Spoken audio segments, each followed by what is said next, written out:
Thanks for coming out. This is co-sponsored by Mendocino Appalachians Project and the supervisors ad hoc on cannabis economic development. Supervisor Jurdy is in the back corner. He has a little bit of a cold. I'm really excited to see this and figure out how it fits into our overall marketing and branding for county cannabis. I'm going to hand it over to Janine. Thanks, Ted. I want to give a special thanks to Ted and Dan and to Brent and Sarah Duquette. Thank you guys so much for putting this together.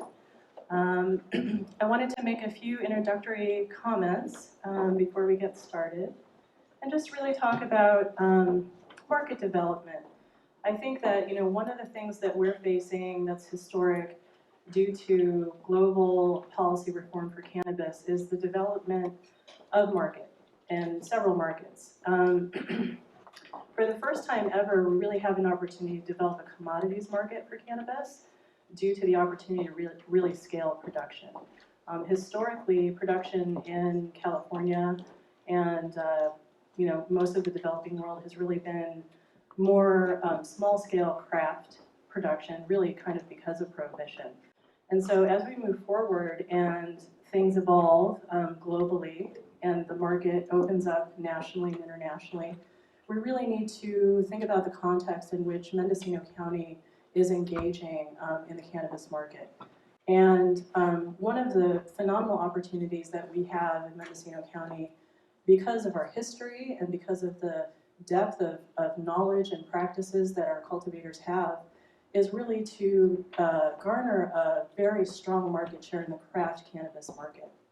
And so in thinking about that context, we really wanted to talk about market differentiation, because this is a phenomenal tool to really grab the attention and the preference of the consumer. And there's a whole scope of tools that are really available to drive market differentiation. Some of those things are certification marks, so things like organic certification, B Corp, getting into business practices, things like that. We have intellectual property tools like trademarks and trade secrets. And what we're really going to focus on today is geographic indication systems. And geographic indication systems are sort of the mother of differentiated marketing tools. And they are legally protected intellectual property rights that belong to a region. So they're collective intellectual property rights. And it's a system, and there's tends to be multiple designations of geographic indications with varying standards associated. And so California has passed historic legislation in 2017 and still evolving to create geographic indications for cannabis. And we have two designations in development in the state of California. We have the County of Origin designation and then Appellations of Origin. County of Origin falls more into the indication of source category, where there's very limited standards associated with it. It's really, this product was produced in this geographic area. By contrast, Appellations of Origin are standards-based. And so in statute, they are articulated to have standards, practices, and varietals. And so it's a much more in-depth, nuanced type of designation that really ties the product and the standards associated with the designation to the land itself. And there's some very powerful deliverables to that. One set of benefits is that you can really garner phenomenal protection, environmental protections, because you're really tying the designation and the standards to the practices the farmer in that region tie to terroir. And that really also ties the strength of smallholder landowners. So small craft cannabis farmers really, trying to substantiate their hold on their land and hold on to their property and their history and their legacy. And that designation really affords that because it is tied to the terroir itself. So a little bit about myself. I am a cannabis cultivator no longer. I'm now a long-term, I anticipate, a cannabis advocate. I did cultivate cannabis off and on for 25 years in many places and many methodologies. I'm also an artist, and so I have an affinity for craft and tradition. And about 5 years, I stepped into the advocacy side and started working in patient advocacy and now work in policy advocacy. I'm the co-founder and executive director of the Mendocino Appellations Project, and that was founded in 2016 to really work to establish legal, excuse me, legal geographic indication systems for cannabis, and had the pleasure of chairing the California Growers Association Appellation Committee for the past 2 years. And in that capacity, we were able to really broaden our reach to multiple regions within California. And from the confluence of those two organizations, we have now formed Origins Council, which is a statewide 501c4 nonprofit, and we're working with multiple regions and closely with the Mendocino Cannabis Alliance here locally to move our missive forward. And we have a very special guest speaker today, Mr. Richard Mendelson. He's an advisor of Origins Council. And we also have a few board members here. I'd like to introduce Swami Chaitanya. He's there in the back. And then Sarah O'Donnell. And thank you guys for being here. So I'm going to go ahead and read Richard's bio and then hand it off to Richard. Richard is a wine lawyer at the law firm of Dickinson, Keatman, and Fogarty in Napa and Santa Rosa, who specializes in the establishment of American wine appellations. Richard also represents the Napa Valley Vintners, which is the trade association of Napa Valley wineries, and in that capacity has worked to protect the Napa name at home and abroad. Richard directs the wine law and policy program at UC Berkeley Law School, and he has written several books on wine, including most recently Appellation Napa Valley, Building and Protecting an American Treasure. Thank you so much, Richard, for being here.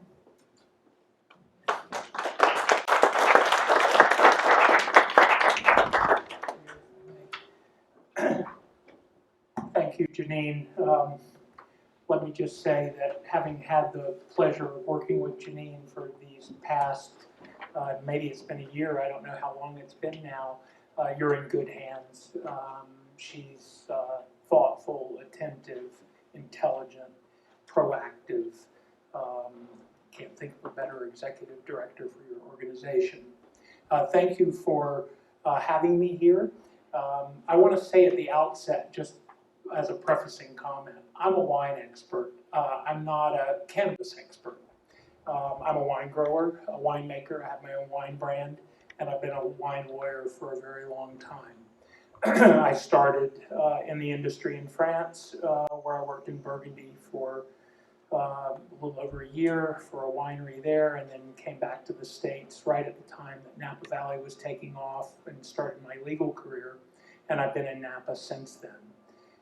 That being said, one of the things that I've specialized in, appellations of origin, I do not just for the wine industry, but for a wide variety of products that we would call geographical indication products, including appellations of origin. We'll get into that distinction in a minute, including handicrafts, textiles, cigars, teas, coffees, chocolates, and a wide variety of agricultural products. So I write about that, teach and advise people about appellations of origin. So the other thing about cannabis that was near and dear to me is that having been a wine lawyer, I wasn't around when wine came out of Prohibition in 1933.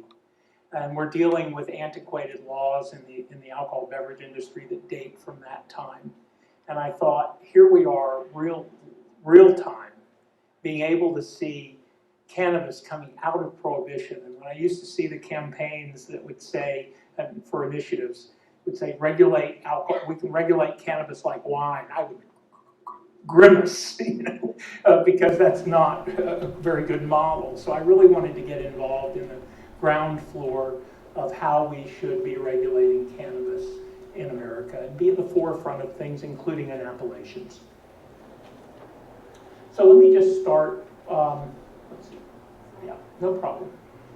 Oh, well, while we're there, what I'm going to talk about today, that I think is relevant to your ad hoc group is appellations of origin as a method or model of sustainable development. And I'm going to use Napa Valley as an example for wine just because I know that well and live there, but it's by no means the only example. Let's go to the next slide. And we'll leave plenty of time for discussion so we can make this interactive. I want to first set the stage. I call appellation products or GI products, products of place. That's the name of my course at Berkeley. Protecting products of place. Thank you. Yeah, it's reverberating. Thank you. The law of geographical indications. So what are GIs? It's important to know the universe that we're dealing with, and the World Trade Organization, of which the US is a member, defines a GI or geographical indication as having a quality, reputation, or other characteristic of the good that's essentially attributable to its geographical origin. That's just very simple and very succinct. If you don't have a nexus between the product and the place that somebody can actually observe, either in terms of its reputation, quality, or other characteristics, then you don't have a geographical indication. You can only fool the consumer once, maybe twice, certainly not 3 times, you know the adage. If they don't, and in my class in Berkeley, I'll tell you what we do. Every class is on a different GI product. Let me just give you an example. We'll do a class on cheese. And we will have a tasting. The only product that Berkeley doesn't allow me to taste is cannabis, at least to date. But every other product we taste. So we will put out a real feta cheese, the authentic feta cheese, and then a bunch of generic fetas from around the world, and we'll have people taste them blind. We do this with wine, we do it with chocolates, we do it with teas. And if the student or the consumer can't tell the difference, because usually there's a price premium associated with a GI product. If you can't tell the difference, it's either for one of 2 reasons. Either the distinctiveness of the GI product doesn't exist compared to the generic, in which case you would not pay a price premium for it.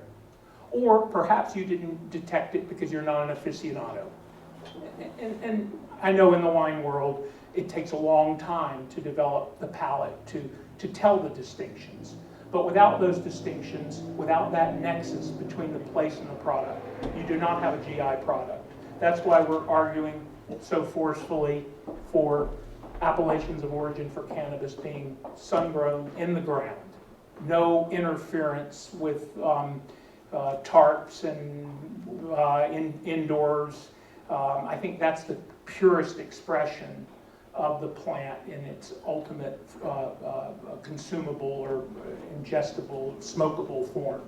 Okay, here are examples of GI products from around the world, so you know that you're living in a world universe. This is not just America, it's not just Northern California. Darjeeling for tea, probably one of the most popular products along with basmati rice in India. Parmigiano Reggiano from the Emilia-Romagna region of Italy that we all know, with lots of Parmesan knockoffs all around the world. Habana for Cuban cigars from Habana. My home state of Florida, Indian River navel oranges, one of the best navel oranges in the world, with its own set of criteria for growing, its own specific geographical environment, truly a geographical indication, and then the classic packaged presentation of Balsamico di Modena. Let's go to the next slide. So I'm not going to do a lot of reading of slides during this. We're just going to talk, but this one I do want to read. This is from a book on GIs. We're talking about economic development and sustainable economic development. And I thought this quote kind of beautifully encapsulated some of the things that I want to talk about today. So let me read it to you, and you can read along with me. GIs, geographical indications, facilitate not only local development by tying producers to the land, but also producers' cooperation to maintain the quality of the products for the collectivity. Overall, the impact of GI protection on development continues to strengthen when GI-denominated products become established in the marketplace, as GIs incentivize the producers to continue to invest in the quality of the products. Moreover, since the land is the essential wealth, the heart upon which the fortune of the GI producers is constructed, GIs also function as incentives for producers to adopt long-term strategies for safeguarding and enhancing the well-being of the land. In particular, GI producers are aware that the long-term health of the land and the resources of the region are crucial for the long-term success of GI products and generally work together to maintain the well-beingness of the region. Besides benefiting GI producers, this can have positive spillover on the region landscapes and in turn several other industries built around the GI products. For example, a variety of service providers, the tourism industry, including ecotourism, and regional retailer of GI products and the producers of products that accompany the sale of GI products. These are the points that I'm going to talk about in the context of Napa Valley and what's happened in Napa. So you can see that as one example. Let's go to the next slide. I've learned a lot about what it takes to have a successful GI for no matter what the product is. And there are really two elements that I would put at the forefront. One is that you have to have a model that's sustainable. And that's not just economically sustainable and economically viable. At the beginning, when I started doing GI work, I thought it was all about the distribution system and how, returns on investment, the business world. But what I've learned is that that is not the case. It's as much environmental and as much social as it is economic. And I'm going to tell you a funny story about this. Now in my job, I protect the Napa Valley name around the world. We have counterfeits all around the world, and we are very serious about protecting the Napa Valley name so that it's tied always to our place of production and not some generic word for a big fruity red wine from a sunny climate. We can't have that. We'll lose our distinctiveness. So we're very active in that. And in one point I was in India. We have to argue our case. I mean, it's either in the case of a counterfeit or sometimes we seek GI protection and registration in these various countries. And I was in India where I spend a lot of time anyway, and I was arguing our case for the Napa Valley. And it was before a group of 7 people who were all in their patent and trademark office, who were all very sophisticated. And I was making the case about what makes Napa Valley distinctive. I was prepared, by the way, I am a lawyer, but I was prepared by Indian lawyers for this argument or dialogue. And I made the case about the geography, the geology, the geomorphology, the pedology, the water holding capacities of the soil and the soil nutrients and everything that makes Napa special, aspect, elevation, et cetera, et cetera. And then all of a sudden, out of left field, came this question that I wasn't prepared for. And the question was, who picks the grapes and how do you care for them? Well, I knew the answer because I'm involved in the industry. I hadn't been prepared for that. And moreover, I couldn't really understand why it was relevant. I wasn't sure what the relevance was to making Napa Valley special as a place. But I later came to find out that in Darjeeling, again, one of their preeminent GIs, all the picking is done by women with dainty fingers to pick the tea leaves. And they take very seriously the fact that female empowerment, that those female pickers are enriched in their lives. They have their own bank accounts. They really are taken care of and empowered through this. And they wanted to know any good GI should take care of the environment, as well as, of course, the producers and give them a good return on their investment, but also the social environment. And I learned that lesson, and I think it's a really important one. So those intersecting circles of being responsible, sustainable, right in the center, equitable, viable, in every respect, economic, environmental, and social, is critical to having a successful GI on the world stage. Next. Just a quick timeline. We call our wine appellations, at least not the political ones, we have states and counties, but our primary appellations of origin are called American Viticultural Areas, or AVAs. And just a timeline so we can you'll have this in perspective. We established the regulations for wine appellations in the period between 1978 and 81.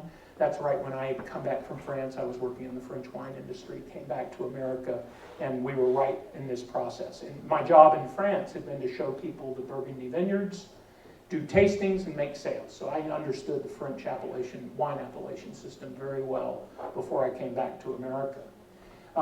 That period, 1978 to 81, it reminds me of what's going on right now with appellations of origin for cannabis. At first, the federal government didn't want to be involved at all. They wanted the states to do it. Then there was going to be a seal of approval, and the government said, no, we can't put a seal on a label. We'll be encouraging people to drink. We can't do that. Heaven forbid if we make a quality endorsement about alcohol, because there was still a taint of some sort, even though we were no longer in prohibition. So it was an uncertain time, a lot of changes, regulatory changes. It took us 3 full years to come out with the regulations, and then they were challenged, and then we had to go through that. Really, we didn't start the program until 83, which was a full 5 years later. Napa Valley was the second AVA established in 81 during that period of the court challenge. And then since that time, we've divvied up Napa Valley, or we've subdivided it into nested AVAs, because people, any cultivator can tell you, I don't care what the crop is or where the farm is, they'll tell you, this section of my land is different than the other section. We go down from the vineyard to the block, down to the row, and ultimately to the vine. And so, it's part of human nature, I think, particularly from a producer or cultivator, to recognize those distinctions. You can do it in lots of different ways. We've done it through subdividing the larger Napa Valley AVA into nested AVAs, Oakville, Rutherford. There are 16 of them overall. And then beyond that, we have blocks and vineyard designates. So this is really sophisticated, but you've got to think about what's relevant to the consumer. At some point, it's information overload. So that's a background. Let's go to the next. This is the second. I told you there were 2 elements that were critical to the success of an appellation of origin. One of them is sustainability on all fronts. The other one is leadership. There are approximately 300 plus American viticultural areas for wine in the United States. I love to sit down with sommeliers when I give classes and ask them, I'll give you 10 minutes or 15 minutes, write down as many AVAs as you can. Nobody gets even near 300. I mean, you're lucky if you can get 30, somebody who's really smart, maybe 40. Nobody gets to 100. Why? Most of them have died on the vine, figuratively and literally. Because they may have distinctive products, but they don't have leadership. Leadership in the marketplace, and for all the things that I'm about to tell you that Napa Valley Vintners founded in 1944, celebrating its 75th anniversary this year, founded originally as a social club by 7 vintners, today very active on all fronts, as you'll see. So it's that leadership of the trade group and the government, in partnership with government, that has really made Napa Valley a force in the world marketplace. We now have more than 550 members of the Napa Valley Vintners, NVV we call it. That includes wineries that have a physical brick and mortar presence, as well as those that are brands that may be made elsewhere, custom produced for them. The mission is to promote, protect, and enhance the Napa Valley appellation and its wines. We'll come back to those 3 words: promote, protect, and enhance, and I'll tell you exactly how we've done it. And then the vision is, through collective efforts, to be the leading wine region worldwide, preserved for generations. Okay, we can go to the next. You think of Napa, I thought about using whether I should use Napa as an example today or some other part of the world. There are tons of examples of successful GIs around the world: tequila, Parmigiano Reggiano. I mean, you can name them on and on. They all give you examples of ingredients for success. I use Napa because I know it best and I live there. But people think of Napa as have become corporatized, right? Oh, that's not us. That's not Mendocino. No, we're that's too corporate. Well, in fact, over 95% of NVV's 550 members are family owned. And making 80% of the members make fewer than 10,000 cases of wine per year, which really is a relatively small winery. Yes, we have our multinational corporations, and yes, there's been a move with succession planning and just succession of businesses towards more corporate, because the value of the land has increased through all these efforts, and it can be hard to buy land in Napa Valley now, but still, we're a mom and pop. A lot of our operations are mom and pop operations. Next. This is number one. We have the research behind it.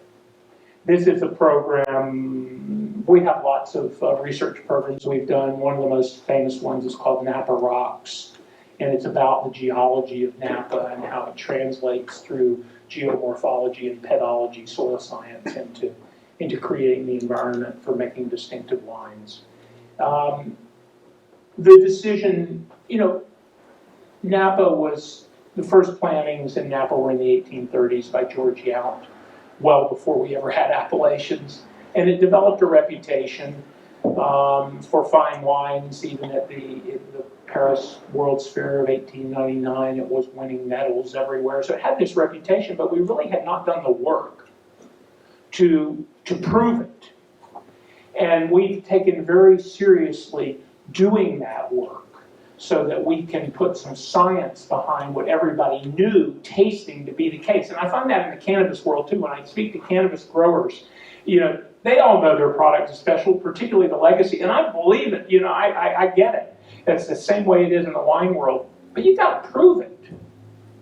You got to work on establishing that connection between terroir and the final product. Terroir being all the aspects of the physical site.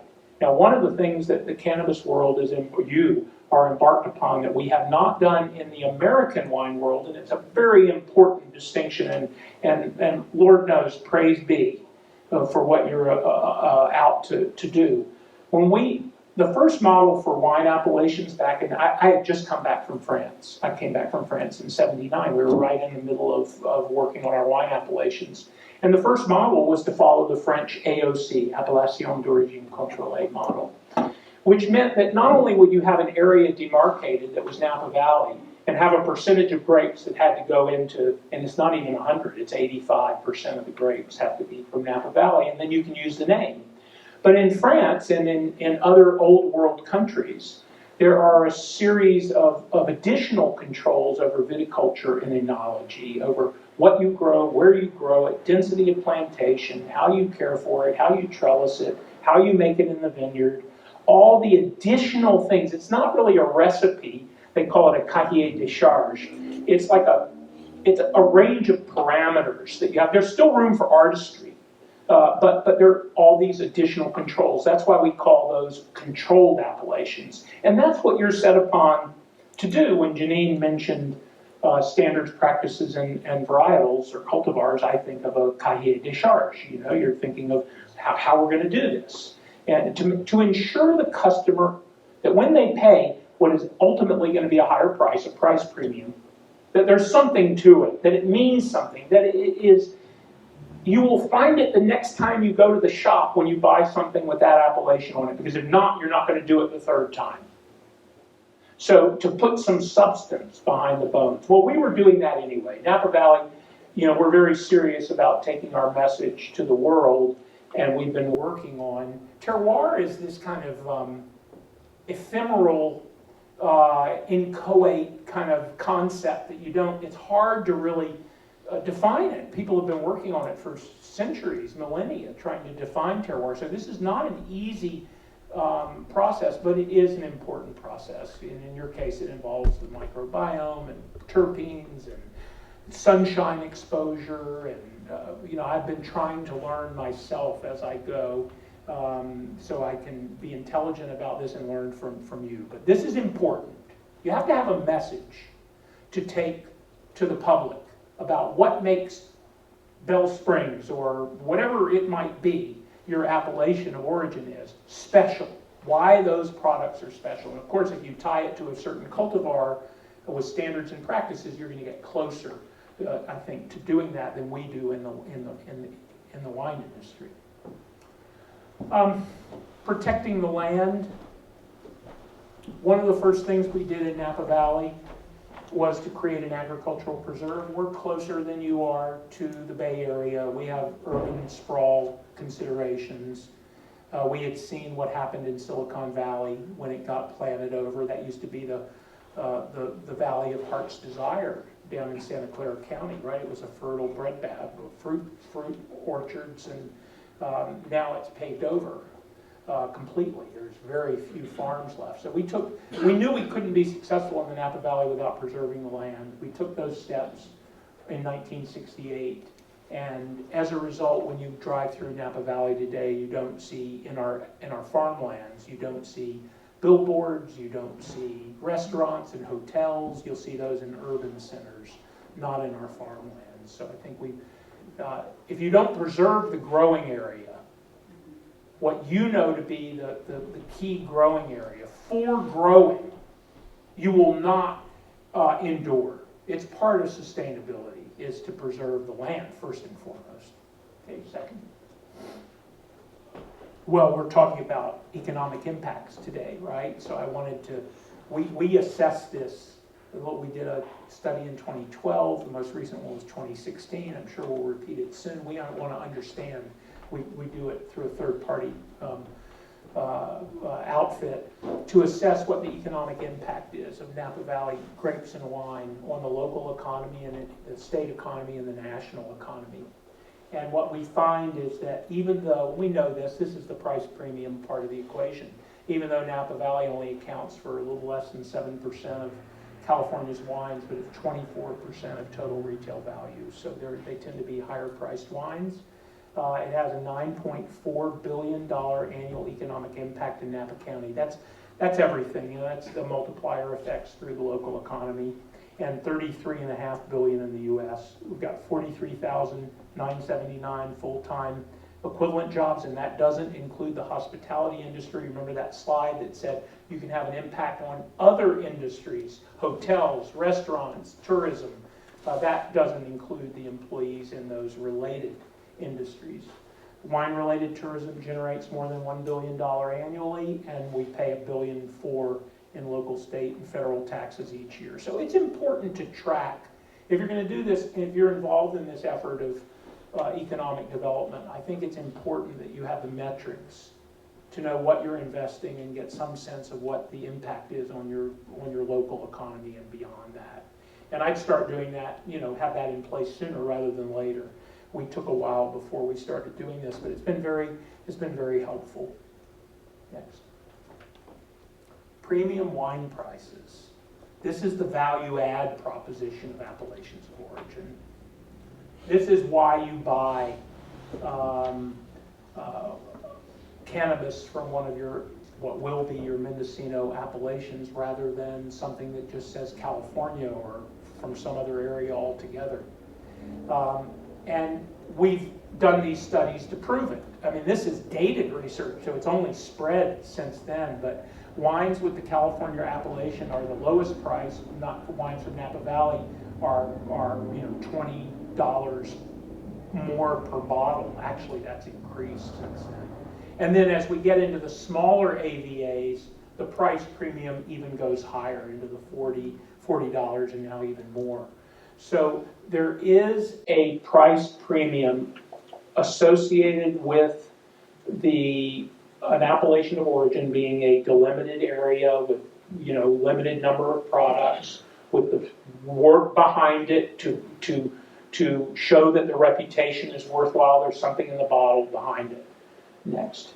And then also, this is, today we have what's new in the wine world since 2005, the Supreme Court case, is that we now get to ship our wines across the country by and large, which we could never do because of the relic of prohibition. Each state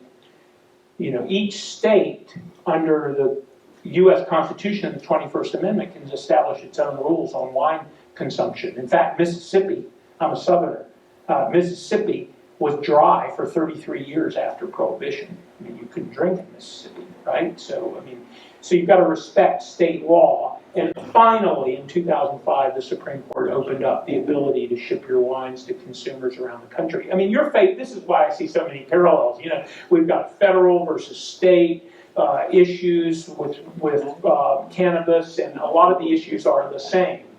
Actually, there it was more the federal government passed repeal through a constitutional amendment. It was the states that remained dry, if they wished. Here, it's the states liberalizing, but the federal government remains dry.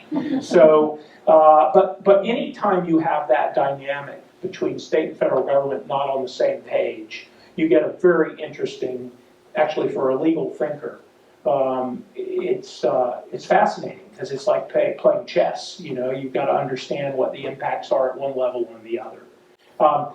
When we opened up direct shipping, Napa Valley came straight to the fore in that, you know, with prices that are 127% higher than wines from the rest of California and a 27% share of volume and 46% of all the direct-to-consumer revenues. So, you know, when you have the quality product and you have the knowledge behind it to promote it, you can make this sustainable. Let's go to the next. Promotion is key. You have to have the education. Promotion is where Napa Valley, I think, NBV really excels. We take our wines around the world, organizing missions for our members to go sell Napa Valley wines everywhere, to have trade ambassadors, to have consumers who are looking for the wine, to educate the media. We bring people into the Napa Valley for programs. We have a wine writers program. We have sommelier programs to educate people about our product. So this is your chore. You know, cannabis is now legal. We're sorting through the permitting, obviously, and all the problems that we have with that and the expenses associated with it, which are not easy as the market kind of stabilizes. Probably take 5 years. But I think it's time to start on the marketing piece, on the promotional piece, on the educational piece, on the research piece, so that you're a leader in that movement. You should be doing that now. I'm not here to sermonize or preach. I'm just telling you what I see has worked in other areas. And now is as good a time as any. It's always good to be the market leader. Next. Protecting the name. Well, this is really my bailiwick. This is what I did with my law career. When you have a name that is, as the French would say, recherché, you know, something that people is renowned, people want to use it.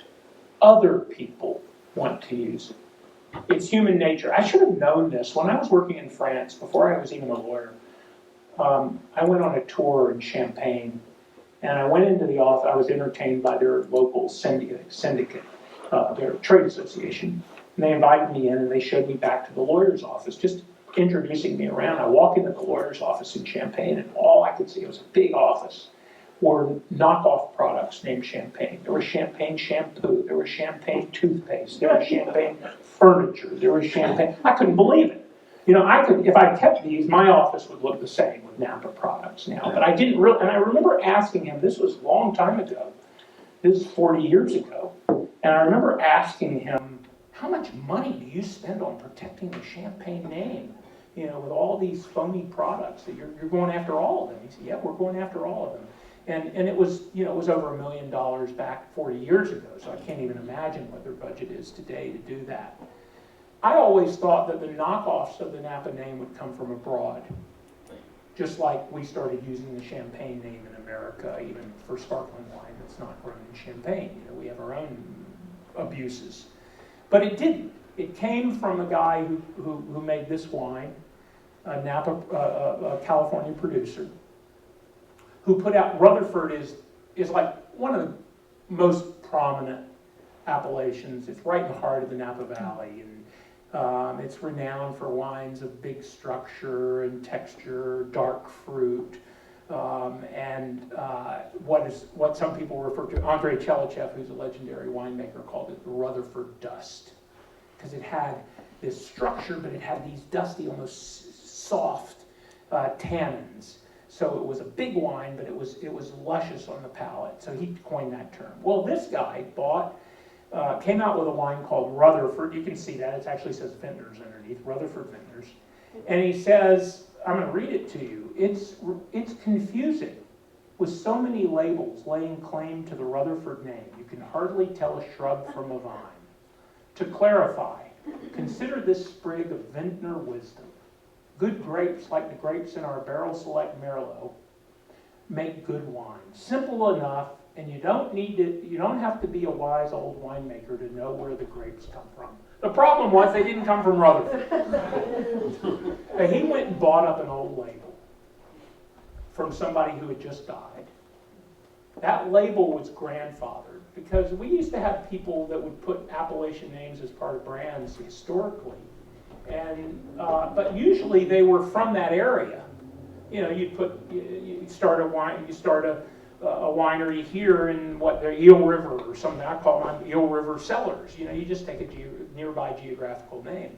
But when you start making wines that aren't from Eel River grapes, you got a problem. And so the federal government changed the law in 1986. You can no longer you can't start a Napa Valley brand without Napa Valley grapes today, I can assure you of that. But if you had an old one, an old name, you could. And he bought up an old name. And this was serious business. He built, this is Bronco Wine Company, built a bottling plant in Napa that could produce 2 times the amount of all the grapes grown in Napa Valley. You're talking about a large volume of wine that would have a name like this, boldly. It could either be, well, there are 3 brands, Napa Creek, Napa Ridge, Rutherford Vintners. This was my case. It took 6 years of my life. Fortunately, we won. Without putting any grapes from the Napa Valley. Well, that is, you know, in our world of intellectual property as a lawyer, we call that dilution. We can dilute the value of the Napa name. And tarnishment. Because if those wines aren't as good, it also tarnishes our image. It dilutes and tarnishes at the same time. So these were fighting words. Next slide. So we passed a state law. This is very quick. Otherwise, you'll have me here all day. In 2000, that basically said if you're going to put the Napa name anywhere on a label of wine, it's got to be Napa grapes. That's pretty simple. We call it the Truth in Labeling Law. It was passed by the state legislature and then got tied up in litigation that went to the California Supreme Court, the U.S. Supreme Court, and it took 5 years, and ultimately we won. And now there are no products like that out on the market. Now, what's the lesson here for you? The lesson is that appellations, these names, Mendocino, whatever names, you know, of our 12 areas that we came up with in Mendocino or 11, you really don't want them to be used as part of brand names unless the cannabis product is 100% from an area named, or as part of cultivar names.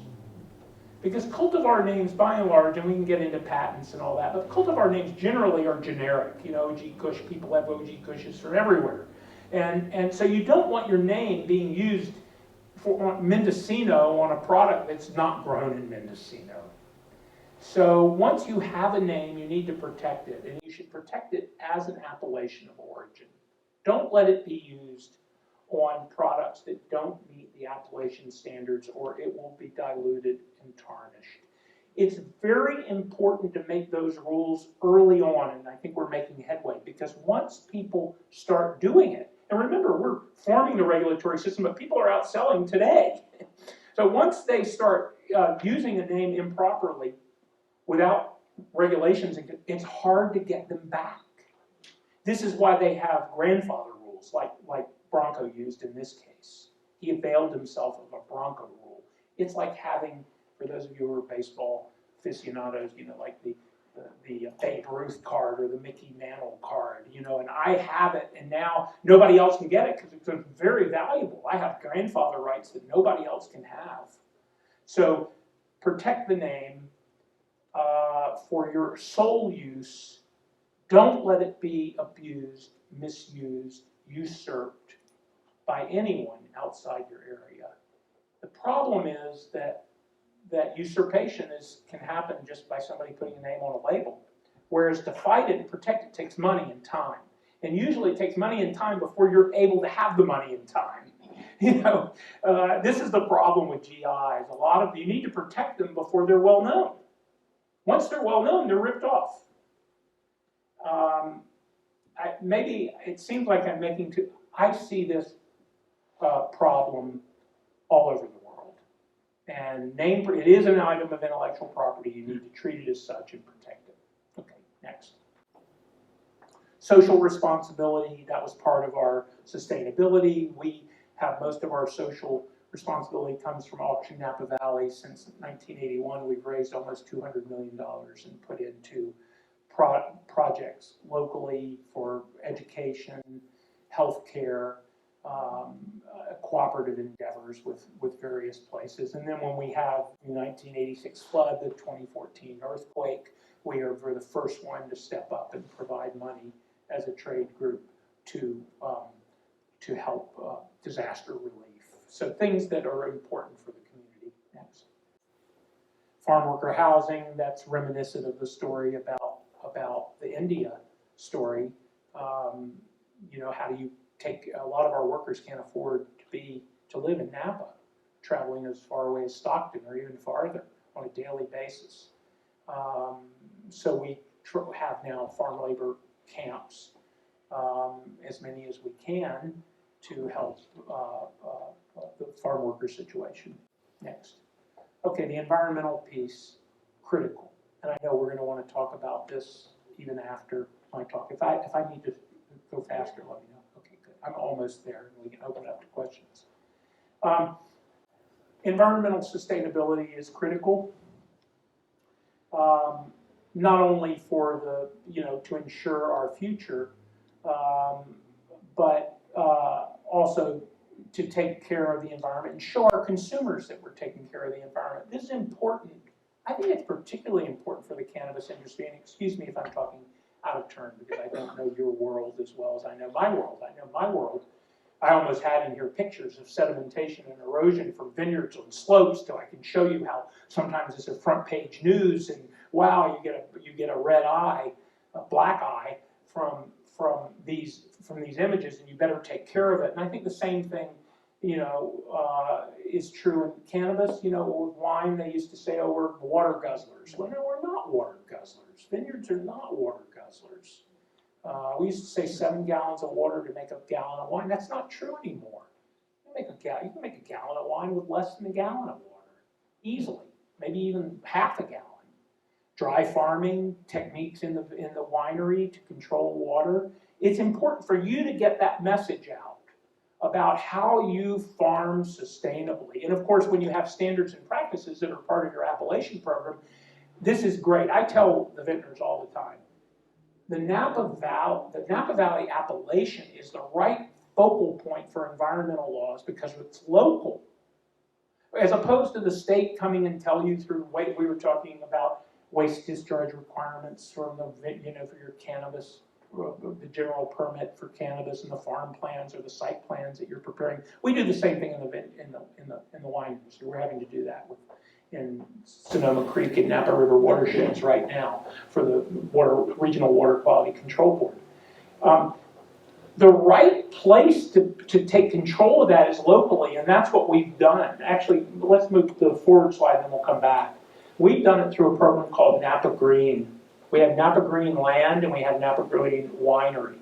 And it's a program of certification, environmental certification. We've got 70% of our members, of our growers already signed up with the goal to have 100% by 2020. And then we told the Regional Water Quality Control Board for our waiver program, our general permit, that let us certify. We will certify compliance with your program. If people meet our program, it will automatically be acceptable at the state level. And we were successful in that, although obviously with the right for them to review it from time to time to make sure that we haven't cut corners. But better to control the environment locally than to have it done from outside your own environment. You can do that. I think the Napa Green program's very successful. If you go back, Kristen, please. And the other way to do it is through certifications. Certifications either that appear on your label, or maybe they don't. Fish-friendly farm, these are the ones used in the wine industry. Fish-friendly farming, the Wine Institute has a sustainable wine growing program, SIP. Sustainability in Practice has a certification globally, the Porto Protocol, which is pretty new. That's a worldwide environmental certification. These are third-party programs, and they can be very, very meaningful. Okay, so if you go 2 more. Oh, and then, you know, we say this, I can tell you, I hear from the vintners all the time, just like I'm sure government here, your supervisors hear from you as cannabis growers about what the regulatory burden is already impossible. Napa County has the most far-reaching conservation regulations covering many things that used to be just part of agriculture that didn't even require a permit. Now it's a discretionary permit subject to CEQA. You can't plant a vineyard in Napa County today of any size without doing an EIR, and you're into the hundreds of thousands of dollars, if not $1 million by the time you finish. So the regulatory burdens for cannabis growers, I know, track and trace, testing, getting those permits, complying with CEQA, these are very difficult chores. They're not for the faint of heart.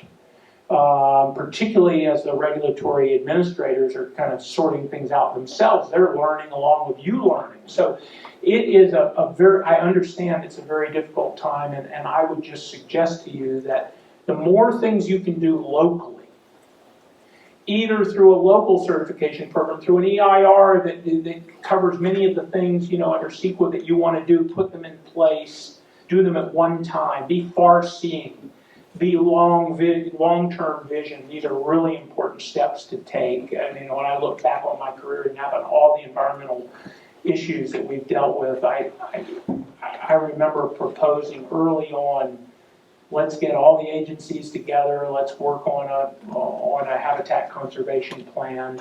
That was the idea I had, that would allow us to plant vineyards, because we have to be able to plant to survive. And in some cases, what I found is that, here's what I found. Just one more point, and then I'm going to open this up. This is an important point.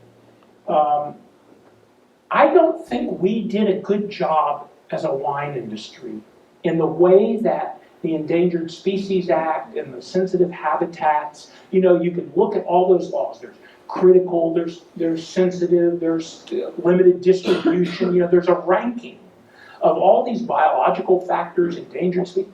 We never did it in the wine industry for our own terroir. And I think we missed the boat. Where is it that we really need to plant? Because it is critical. This is where the terroir expresses itself best. And that is our highest priority. And then you get into Maxwell soils and some other soils that aren't really that great to plant on anyway. Put them down the list. No, you can't have everything. Sorry. You can't have everything.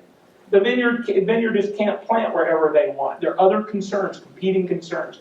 But I think it would be wise, and again, the appellation program is the right way to do this. This is the key area. This is our highest priority. If we need to make trade-offs and give money to preserve land elsewhere for endangered species, fine. This is our heritage. This is our legacy. Let's put this in cannabis production. But you've got to develop that. Government can't tell you where those places are. You can do that. And I think it's important that you do this early on. I don't mean to just throw out prescriptions. I know everybody's under the gun and it's a hard time right now, but it is important to think long term. And those are my thoughts. I think that's my last slide. Oh, just a conclusion, back to the beginning, to the development model. GIs and appellations of origin facilitate local development. They tie growers and manufacturers to the land and ensure that they safeguard and enhance the well-being of the land. They incentivize grower-manufacturer cooperation to maintain the quality of the products and invest in quality enhancement, and they benefit all the regional economy and service providers and tourism, etc. So with that, thank you, and I'll take any questions you have.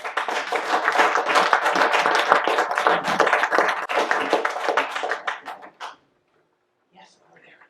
I've got a whole bunch of questions, but I'll start with one. Early on, what did government do to assist or get out of the way in the progress of establishing the appellation? And given that that was quite a long time ago, if you could kind of flash forward to some of the tools that might be available now for government to assist industry in this big task, what would you suggest? Government did nothing. Government was dragged somewhat kicking and screaming into the game to start with. I'm talking about wine.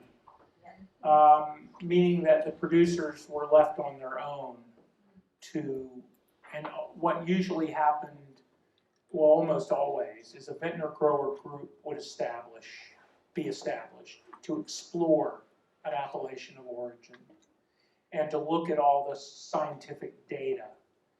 Here it would be even more extensive because you've got to look at standards, practices, and cultivars. And then ultimately to put together a petition, usually on a shared basis. There'd be some funding mechanism. None of that money came from government. Government reviewed the petitions. They wanted to maintain their role as a neutral arbiter. I also found that government was not, I know I'm being taped. I've said it in my book.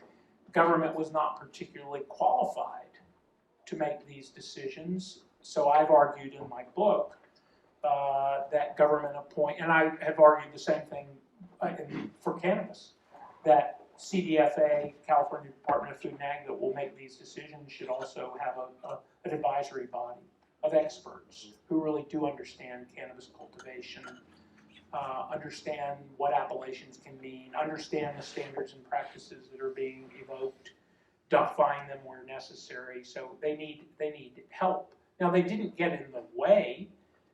Actually, what happened over time, and this will happen, I think, in the cannabis industry as well. When I look back, the Napa Valley Appellation Petition was 9 pages. And it was based on, like the climate section was based on the Winkler-Amarine system of region 1, 2, 3, 4, 5, heat summation series. Today, the last appellations I did were down in Paso Robles, 12. And each petition was probably 200 pages. Weather data, weather stations in the vineyard, we can parse data. I mean, we have so much more data. The level of sophistication of defining physical parameters for growing grapes is so much more than it ever was. Actually, we're now awash in data, and we have to obviously always come back to what's viticulturally relevant, what's relevant for the cannabis plant. I can tell you all the physical features and outside this hall. That doesn't help us. If you're growing cannabis, you need to know what makes the cannabis special. What is it there? Is it the microbiome? Is it the sunshine? Is it the altitude, exposure, elevation, water holding capacity of the soil, water in the humidity in the air? I don't. That's for you, and this will be an evolving process. This is why the petitions went from 9 pages to 200. We've gotten increasingly sophisticated. Okay, is this on? Yes. So first, I'd like to ask you, can we really use the word appellation d'origine? Because appellation d'origine is what internationally protects names like Bordeaux. I'm afraid that we have no right to use the word appellation d'origine. You use geographic indication and appellation d'origine together. Do we have the right to it? Well, let's be real clear about this. Geographical indication is the overarching term defined in the World Trade Organization in the way that you saw in the first slide. Appellation of origin was first defined in the Paris Accord of 1950, actually the Lisbon Agreement in 1958. And different countries will define appellation of origin differently. But, I mean, for wine, we have a definition here. It may not meet the internet, we have a definition for wine. But I think the accepted definition is that it is a category of GIs that instead of, first of all, it doesn't reference, can you go back to the first slide? It doesn't reference reputation. Well, let's just look at this and I'll show you. There we go. This is GIs. When you get to appellations of origin, at least in the European Union, they are defined as having a quality or characteristic. There's no mention of reputation. That is, instead of essentially attributable, they have a closer link. It's called either exclusively or essentially due to its geographical origin. So appellations are a tighter, more smaller category subsumed within the world of GIs. Are those two words protected? Can we use it?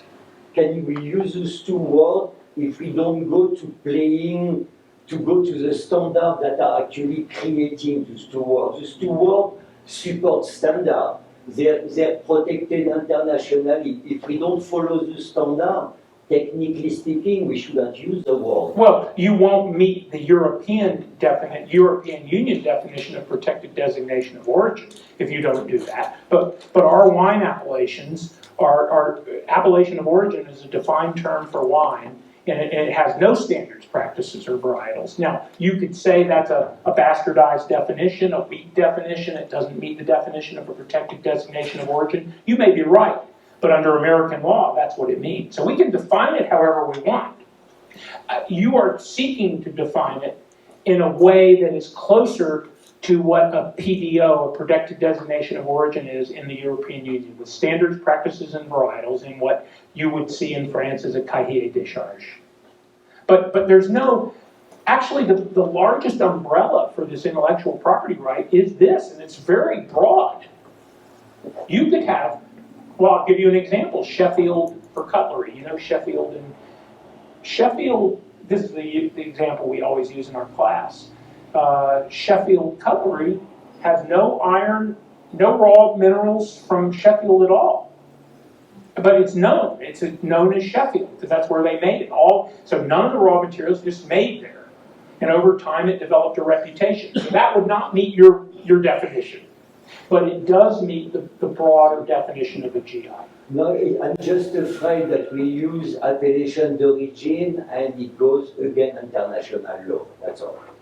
Well, I think you're seeking to, my understanding is we're seeking to establish a definition that will respect that international law. Absolutely. But we need to go to want to follow to create the standard. That is correct. You talked a bit about the burdens, and I think a lot of the cultivators in this county coming out of the mindset of prohibition are feeling those burdens and regulatory frameworks. And here we're talking about adding even more requirements, some of which will add value. We want that value. How do we find the sweet spot? We don't want to tell our cultivators that, like Napa County, they're going to be looking at a more costly endeavor to get started or to come into compliance. Well, the way I see that is the following. You will always have products cannabis products on the market that don't have any county of origin, don't have any appellation of origin. They're just sold under a brand name. That's one segment of your market. You will have another segment of the market that utilizes Mendocino County as a county of origin. And then you will have a third segment that will be voluntary. People who want to get this value add will band together to form an appellation of origin. They can all coexist. So you don't have to accept that burden of developing standards, practices, and varietals unless you think the long-term benefit is there. And you talked early on. You talked about leadership. How do you see the split of leadership between local government and the industry in setting up these standards, deciding what the standards are, who qualifies? An example might be we want to make sure medicine makers are included, that we don't put a standard together that excludes the medicine makers. That's part of the heritage of cultivation in this county. This came up in the wine discussions because originally the appellations were going to be at the state level, not local level.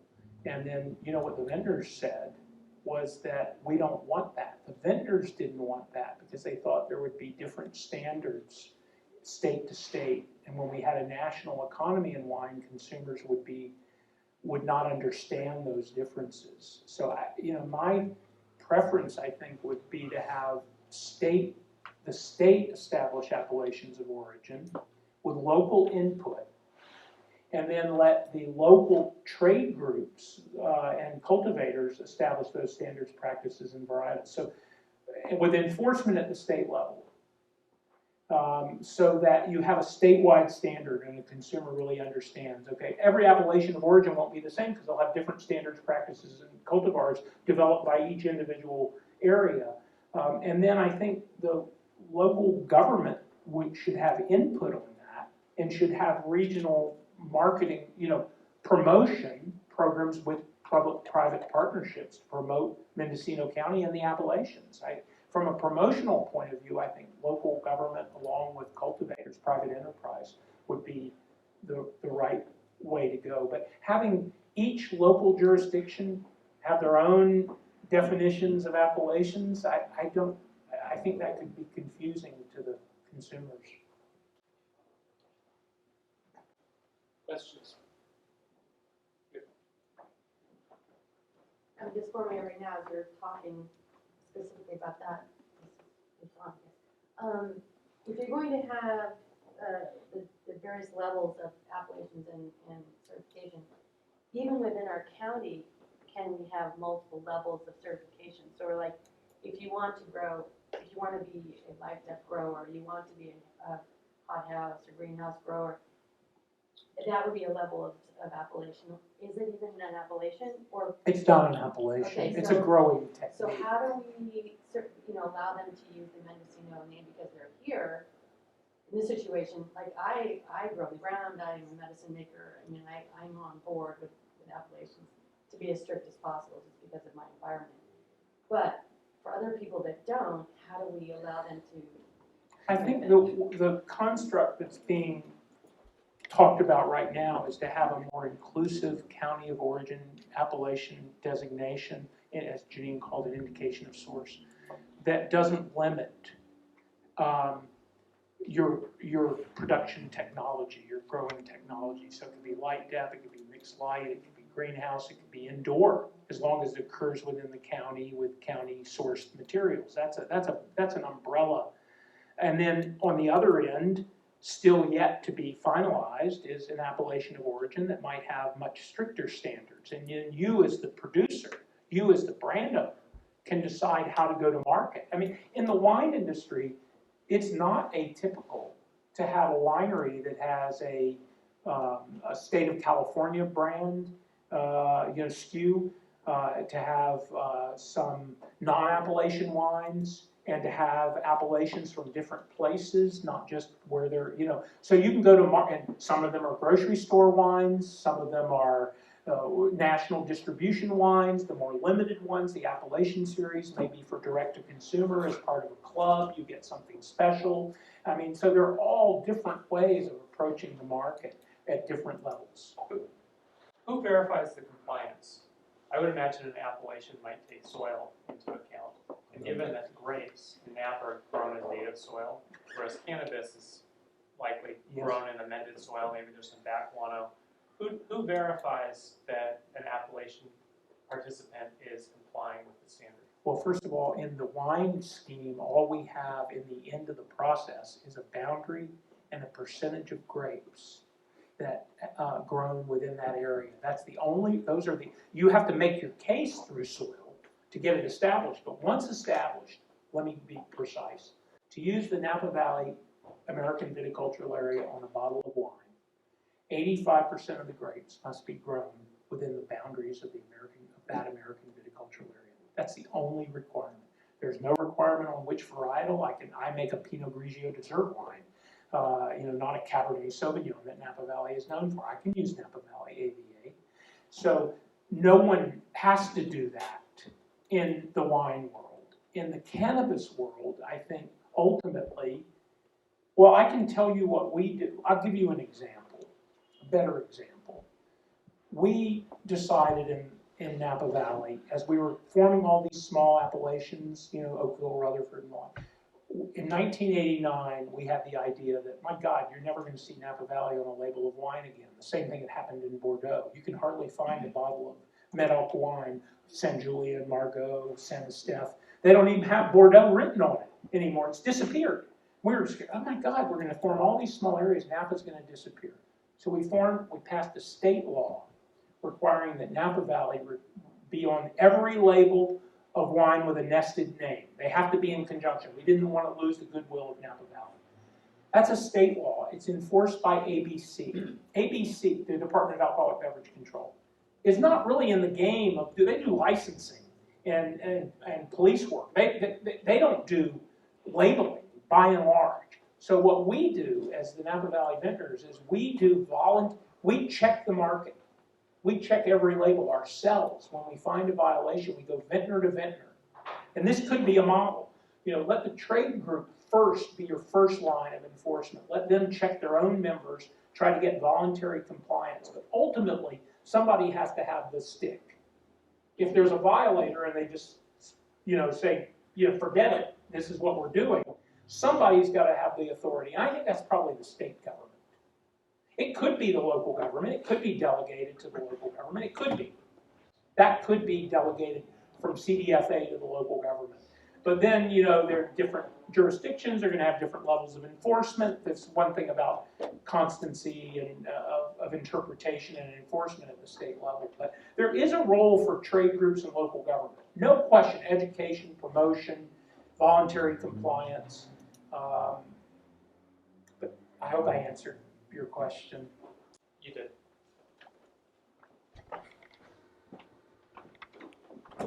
So I hear you talking about trade organizations, and boy, it sure seems this is gonna take a heck of a lot of money, okay? So vintners, our growers are already under major stress with licensing requirements, et cetera, et cetera. Did you see this happening when NDV started, that you had just a few guys at the top with the money that called the shots? Did that happen? That's a good question. First of all, in Napa, it's called the Napa Valley Vintners Association. We have a Napa Valley Grape Growers Association. The best way to make this work is a combination vintner-grower interprofessional association with both of them working together. And to answer your specific question of where did the money come from, yes, it was, by and large, it was either everybody getting together and chipping in a little, or one leader, one industry leader. And by the way, that doesn't have to be a cultivator. That can be a manufacturer. That can be the person that can be a distributor. If there's value here in the supply chain to be shared amongst various people, then there's no reason that everyone in the supply chain shouldn't be participating in this. And that's your job to do, to get everybody involved, to lead the way. Robert Mondavi in Napa Valley was a big promoter of Napa Valley early on. He also took a major lead in promoting appellations because he thought it would be a way to promote the wines around the world. So yes, he put money along with some other major vintners, but we always had growers chipping in. Some appellations were funded by one winery without the growers. This is important. I'll create it. This is my legacy. And everybody else gets to share it. That's the beauty of this intellectual property. Not one person owns it. Everyone in the area owns it. And so, in your experience, do you have any precedent for a product with this kind of model where the federal government is, not participating or being cooperative, and you really have to regulate at this level first? Well, not cooperative and illegal are two different things, right? I mean, where there is no model. See, wine happened the opposite way. We had federal repeal and then the states could stay dry. This is different. We have states legalizing, but the federal government. You're not aware of a product. I can't think of any product like that. No, I can't. In the back, yes. If you have multiple standards coming out of Mendocino County, for example, and some growers choose to use stricter standards and practices and in order to get the appellation, and others don't, but still can say grown in Mendocino, to the consumer who's not savvy, which is probably a lot of them, they figure, oh, Mendocino County cannabis, that's sun-grown, that's organic, they take care of the environment, they take care of their workers. When in fact, those standards and practices really only apply to the people who have an appellation. And I'm just wondering, that might be a role for local government. So that the Mendocino County label to the general consumer isn't diluted and tarnished by the fact that only certain growers strive to meet certain higher standards and practices. I think at one time, I don't know what the case is now, but in Humboldt County to the north, I remember at one point during all of these discussions that the ordinance in Humboldt County said you couldn't call it Humboldt grown unless it was grown organically. I don't know if that's still the case, but that would establish a certain standard that would be easy for the consumer. I mean, some more a standard applied throughout the county seems like it might be a way of helping the growers who really want to meet the high standards and practices to have an appellation. It might help them actually get the premium prices on a wider basis. So you've asked a number of good questions. Let me just see if I can parse that. The Humboldt grown, having some locally developed labeling standard, there's a legal question of whether it's preempted or not by the state government. Because imagine a Humboldt grown that means one thing, and a Mendocino grown that means something else, and a Monterey grown that means yet another thing. Consumers really would be confused, which is a reason to have those terms defined at the state level. Some of them, of course, the whole notion of cannabis regulation has been local control. So I don't think that has been worked out yet as to where the counties can impose labeling standards that are different than the state standards. With respect to the appellations that have different standards, practices, and cultivars, well, that's no different than in France. I mean, a consumer has to be educated. Whose job is it to educate the consumer? The people who are inside that appellation. They have to be able to substantiate the reason for the standard practice in cultivar, and they need to be able to explain it to the consumer. And if it's different than their neighbor, so be it. It's a free market. Somebody else is going to tell the neighboring appellation will tell them why they think their product is better. I can tell you, I have a book. I'm a Burgundian French wine lover. You know, I have a book that I open it up and I see the cahier de charge for each appellation. I can read it. I can tell you exactly how they make the wine, what its characteristics are, typicity and it's not the same as anyone else. And it actually is pretty fun. That's why I got into wine in the first place. They're not the same. We want to explore the diversity. You know, that's what Mother Nature gives us. But the burden is on, in my mind, the burden is on the supply chain. The government can assist, particularly at the county level, and even at the appellation level, to help educate, but particularly at the county of origin level. Ultimately, you got to tell your story. That's the reason for it. Understand your story, research it, and promote it once you've got it, and that's your charge. It's your obligation. If you don't, the problem is that I see, and I see it with every appellation around the world. This is not just you. The time to be investing the money to set the stage for this is when you don't have the money. I'm sorry, it's true. And, because by the time you become famous, and some of you already are famous, it can be too late. Somebody will have taken your name. Kobe beef. I'm gonna tell you, this is a true story. I signed this as a project in one of my classes once. Well, Kobe beef, where they rub beer into the, in Japan, now is generic. I mean, you go buy Kobe beef in America, it's not from that cattle Wagyu strain, and it's not from Japan at all. So I gave my class an assignment. I found a little town. When I was in Japan, I found a little town about an hour from Kobe, which is Kobe on steroids. I mean, it's 24 hours massaging the beef. And I thought, nobody knows this outside of Japan.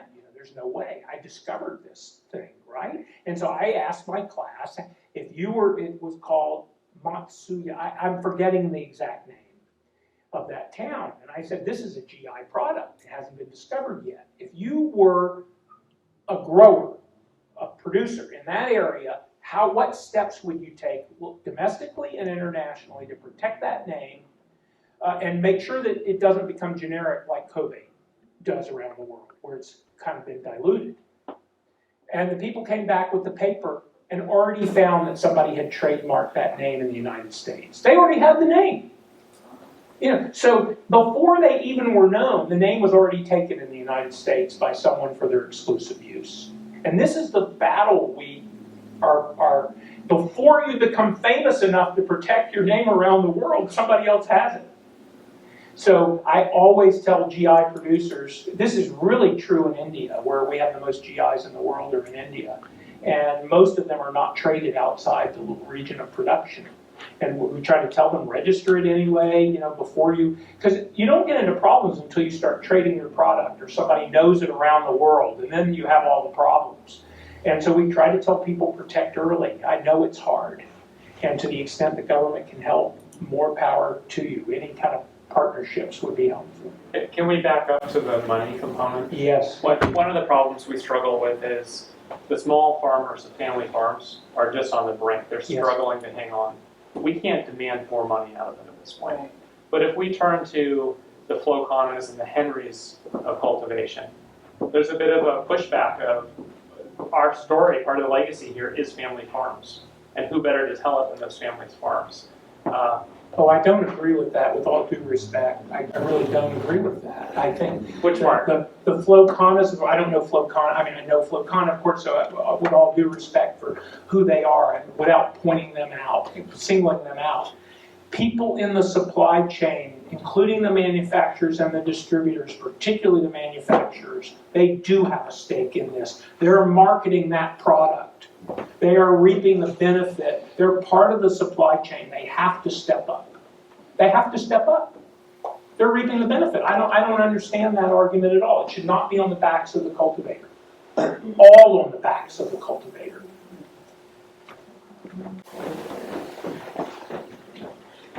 We're going to go over here and then. So I'm going to dovetail into two things, the item that Ted was just talking about, as well as what Ellen was talking about prior to that regarding the strata requirements. And it appears that we've got different strata even within the appellation situation, because if, for example, Napa did not use conditioned appellation, is that appellation with conditions? And Controlled controlled appellation. So, even within that strata of a higher standard, a voluntary higher standard, there is a wide range, which then allows 85% of the grapes versus not 100% of grapes, and a variety of things. So I think that these are the challenging points for our industry to be able to discern not only local versus state control versus market driven, but who should participate. And this overlaps with what Ted was just talking about in terms of the resources for funding the projects. Often there would be potentially a disagreement and a challenge to come to consensus about what strata. Well, there would be, unlike in the wine world where it's a boundary and a percentage of grapes, anytime you have to have agreement on standards, practices, and cultivars, I've said this from the outset, as Janine knows, that takes a long time to develop consensus. And why did Napa not do that? No, it was not part of the federal program in the end. And the reason why, if you, okay, appellations are, there's a tension between tradition and innovation. The way that the wine industry was able to come out of the ashes of prohibition and have this really fabulous success in 1-2 generations, really fantastic success story, was through innovation, technological innovation. Nothing about tradition. We had no tradition. We had killed our tradition during the 13 years of prohibition, which was enough to kill off a generation of winemakers and vines that couldn't be used during that time. We had to start all over. So still today, okay, so even though we only require a name and a boundary and a percentage of grapes, every vintner group that I work with wants to be able to tell their story to the consumer and to be able to tell an even better story.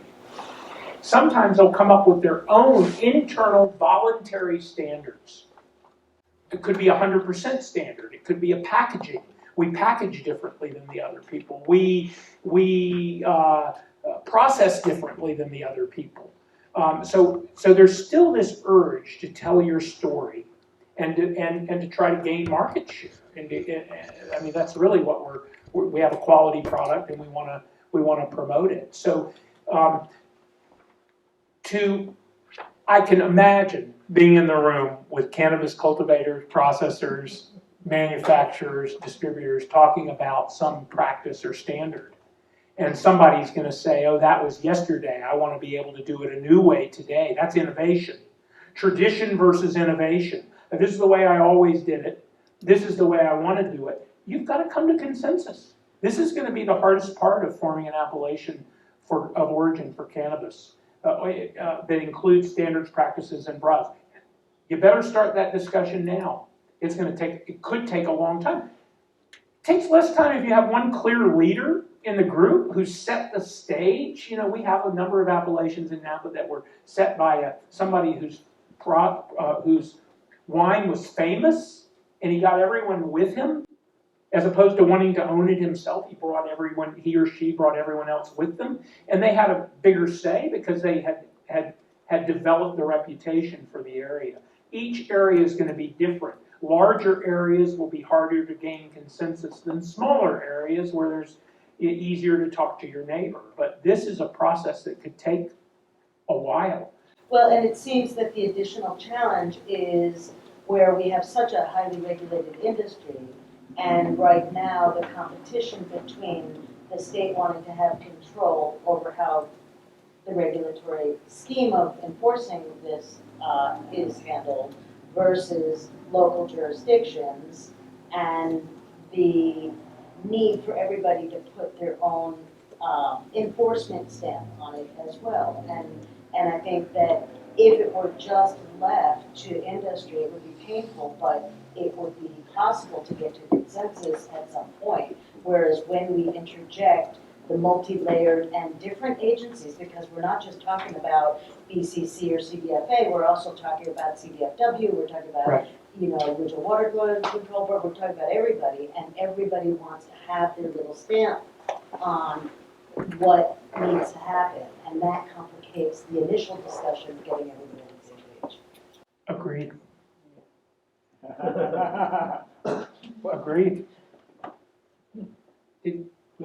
Oh, here. So, if I read my storybook well, there is no terroir that has never been looked at if the place didn't have a reputation worldwide for the quality of a product.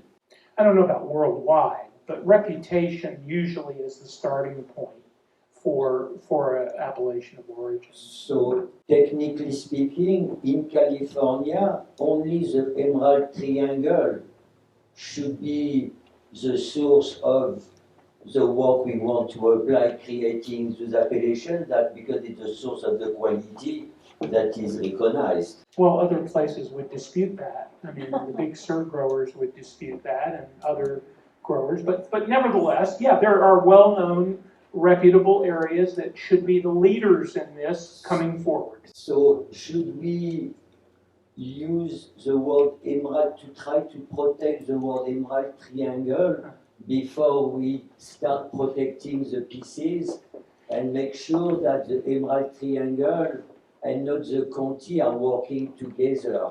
Well, this is yes, Emerald Triangle must be protected. I said that that's where I started in this. That's the first person who contacted me 3 years ago. I think, but legally, it's not yet clear how to do that. Because we have county of origin, which are single counties. We have appellation of origin, which need not necessarily be limited by a county line. But the Emerald Triangle is defined as a 3-county area. So it feels like a county area rather than an appellation, which tend to be non-political boundaries. In the wine world, we do that through what we call multi-county and multi-state appellations. We do have them, up to 3 counties. So we would have an Emerald, but then you can put on a wine label, Napa County, 30%, Sonoma County, 30%, Mendocino County, 40%. Adds up to 100, you've got all 3 counties. But we don't have a separate name for those tri-county areas. Emerald Triangle must be dealt with sooner rather than later, and it may require legislation. You talked a bit about protecting the land. I imagine the Napa County grape growers started on ag land. Whereas here, we have a lot of cannabis cultivation that started nestled in the forest in the backyard. And there's a bit of a push, if that's going to scale up, that it be on ag land, that it be zoned appropriately. And it's coming out of a prohibitionist mindset where we were trying to hide it. Yes, understood. How do you think how do we set a trajectory for protecting the land and at the same time protecting the story that this was grown out on residential? Okay, thank you for the question because it's a really important question. I don't think it's true, and I know it's not true for wine, that the best wine is necessarily made on the alluvial fans and the flat agricultural zoning areas. Some of the best wines are made in mountain areas the same way some of the best cannabis is grown up in your resource lands. So first of all, I don't agree with, I think that you've got to protect those lands too. If that's where the legacy production was, and this is where the distinctive product is. Now, when you get onto resource lands, you've got all the environmental issues. Believe me, we have them in spades in Napa. We had Measure C on the initiative, lost by 0.4%, between our environmental community fighting with the vineyard and wine community. We know these battles very well, and the idea is that's the headlands of the waters. You're talking about sedimentation that flows down through the streams, down to the main channel of the Napa River, and sizing as it goes. You've got water quality issues. You've got trees tied into climate change. You've got tree removal, both upper story and understory. So your resource lands, our mountain areas, in our notion, we call that ag watershed lands as opposed to ag resource, are vulnerable, but they're also critical for the growers who I'm sure, you got to tell me, but I'm sure I'm right, that these are some of the best growing areas. So then you get back to what I was saying before. To me, it's up to the local people who know that land best and you as the government to define those criteria. If this is the best growing land, well then maybe you let them grow there and even expand and do an offset, paying into some saved land someplace else that's just as valuable. I don't know the criteria. All I know is that your best heritage growing areas must be protected, and I understand it's a balance with endangered species and habitat conservation and erosion and sedimentation and water quality, but it's not an either or. I just have a question on when you talked about the research costs and everything. Do you have any order of magnitude? Yes. What does it cost to do an appellation of origin? Yeah. Yeah, sure. First of all, the cost really depends on how much these are public rulemaking processes, right? And so if you get a neighbor who wants in an appellation who is excluded or thinks the standard is wrong and wants to avail themselves of the full process, you can drive the cost up very, very fast and quickly. The more, we always try to build consensus amongst all our neighbors before we file an appellation petition. It's not always possible. The quickest petitions you can do these days is about a year to 2. They take that long. And if there's no opposition, you could do it for as little as $25,000 or $30,000, and you can go up into 6 digits very quickly if there's opposition. Is that? And it can take, well, the Paso Robles one, where there was opposition, took 6 years. What does the opposition process look like? It's standard public, in this case, it's Federal Administrative Procedures Act. Same thing it would be at the state level. There notice and comment periods. So usually you file a petition with your evidence. It's reviewed by, in this case, CDFA, let's say. They will put out, once they think you're deem it complete, and then they'll study it and put out a notice that gets published. There's usually a 60 to 90 day comment period. Anybody can say anything. The agency reviews those comments.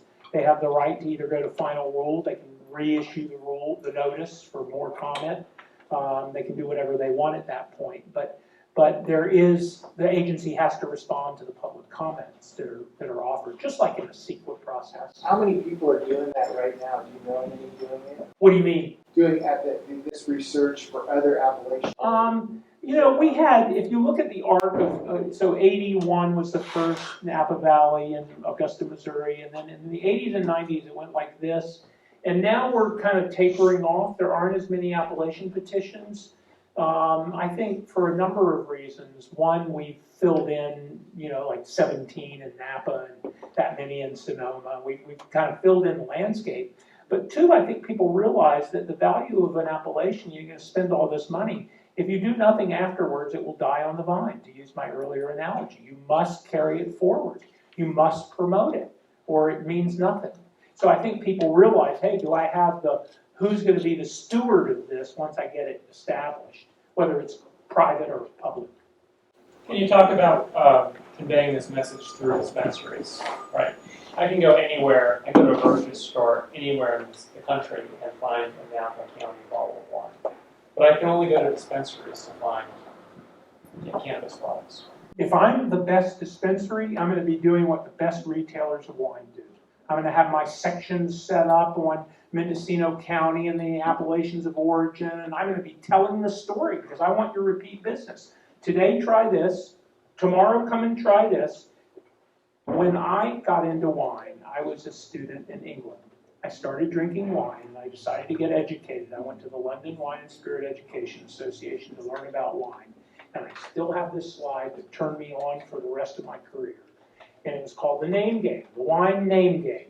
And it started with country, region, commune, district, village. And I realized, my God, I can play this game at whatever level I want. I can compare a French wine to a California wine. I can compare Burgundy to Bordeaux. I'm going to go on forever with this experimentation and this art form of wine. And I think that's what you have a good dispensary should be doing that. Do you believe there's a parallel here that a consumer can tell the difference between a product from Mendocino County and one from, say, Santa Barbara?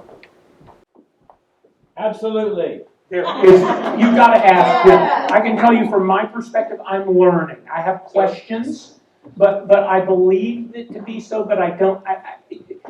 That's the answer you need to hear from your growers. Some of the criteria for our standard, I think, would be living wage and heritage grower. But we also want to make sure there's something objective with the final product. Who has the responsibility, or who would step up and take that leadership role? I've asked the county government to buy some samples from around the state, and the attorneys have told me that may not be Yes, I bet they did. But we need an industry group to help us with that exercise, sort of a double-blind test to show that consumers can tell the difference. When I got called from the New Yorker recently to ask who is the Robert Parker of the cannabis industry, and I thought to myself, Robert Parker is the wine advocate, is the guru. like your Emerald Cup, winners, but it's one person who reviews wine. This is a third-party critic, so it could be a third-party critic to compare cannabis from various areas. It could be a research project to identify those parameters of the physical environment combined with the human environment, the practices and standards that make for distinctive cannabis. I think you've got to attack it from both fronts. And by the way, your question is critical, because again, the consumer has to see the difference, or you're running up the wrong tree. To answer your question a little bit, a group of us from the Emerald Cup were just in England at a CBD and hemp convention. And everybody knew who we were. And not only that, everybody knew that Mendel had the best cannabis in the world. And these are all people, and they were telling us that.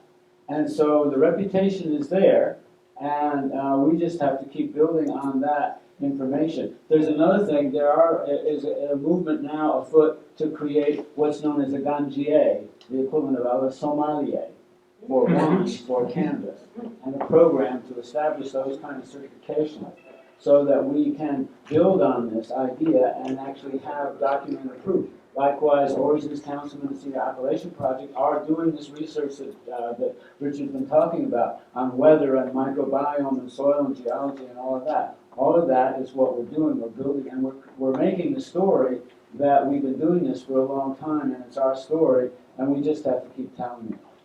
Yeah, it seems like it's more about selling than proving. This is a criticism of AVAs and the wine system where we don't even have standards and practices and varietals, and we hear it, that appellations are marketing gimmicks. And you get a higher price through a marketing gimmick. You will have those critics. I don't care where you are, in the wine world, in the cannabis world, in any AVA, appellation, you will have critics. So you have to be able to answer the critics. You have to be able to show them. And again, just like in my class, it's either you may not be sophisticated enough yet to know the difference, or you may find that there is no difference and then you won't buy the product again. So it's your chart. That's why I started with education. Before promotion, before, we know what makes the difference.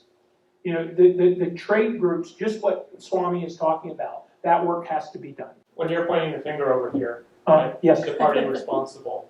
One of the differences with wine, with the grape growers, you have 1,000-acre farms that are well capitalized.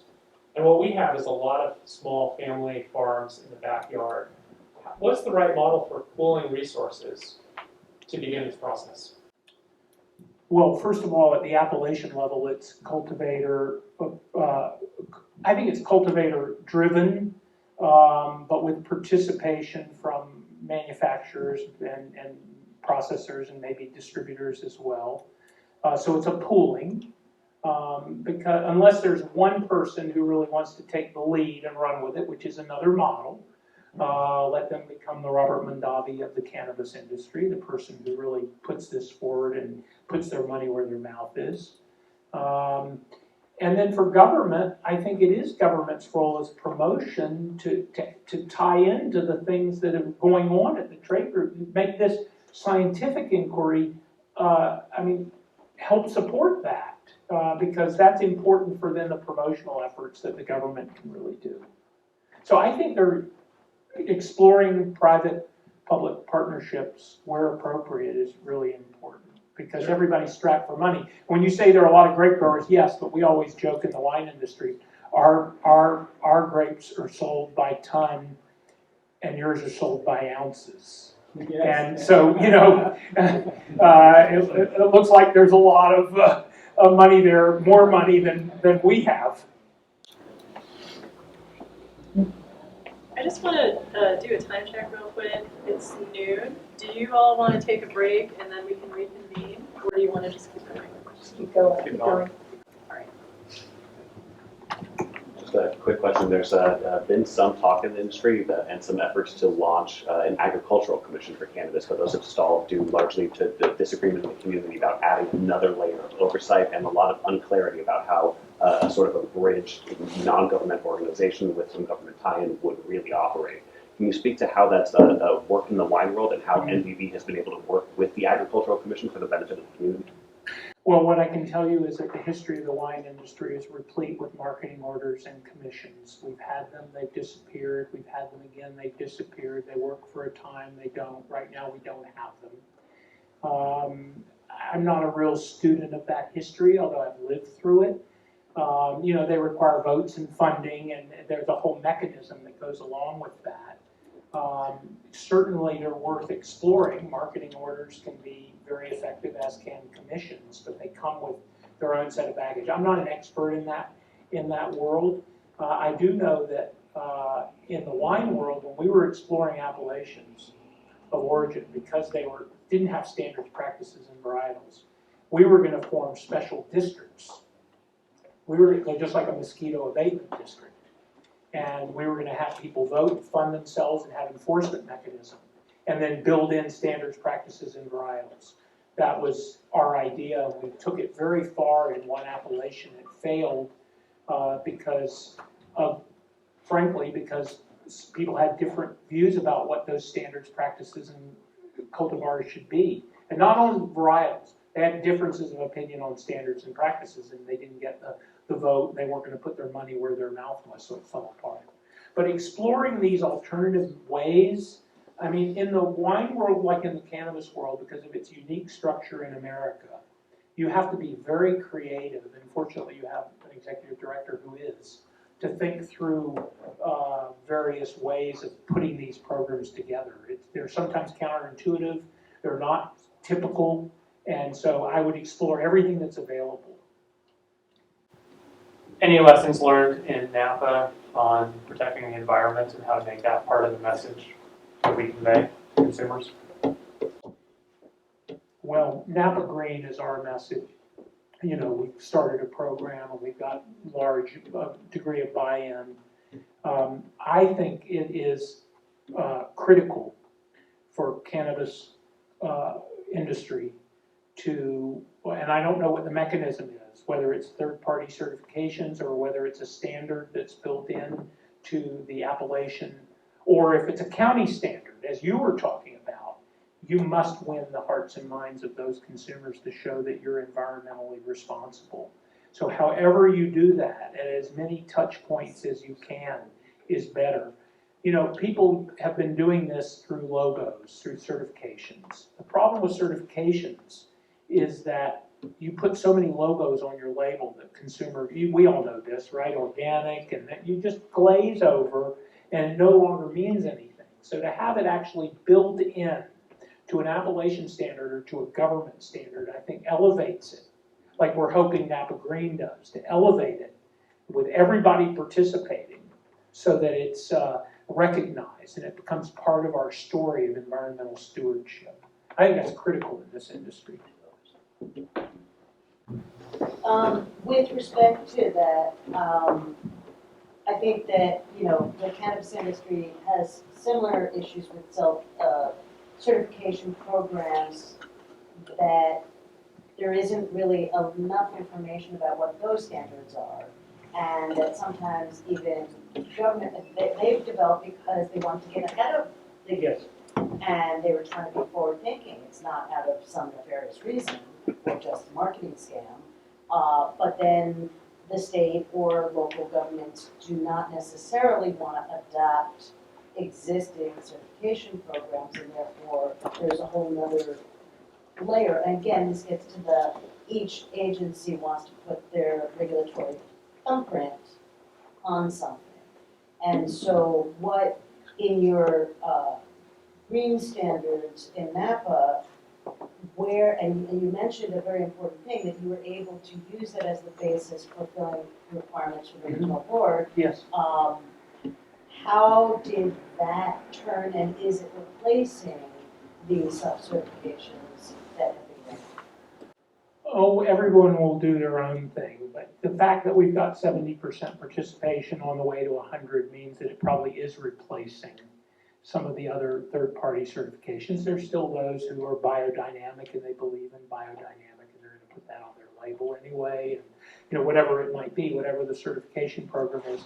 And there's no way that we can supplant entirely the other levels of government, state, local, or federal. they adopt new regulations, so be it. We either incorporate them in our program or not.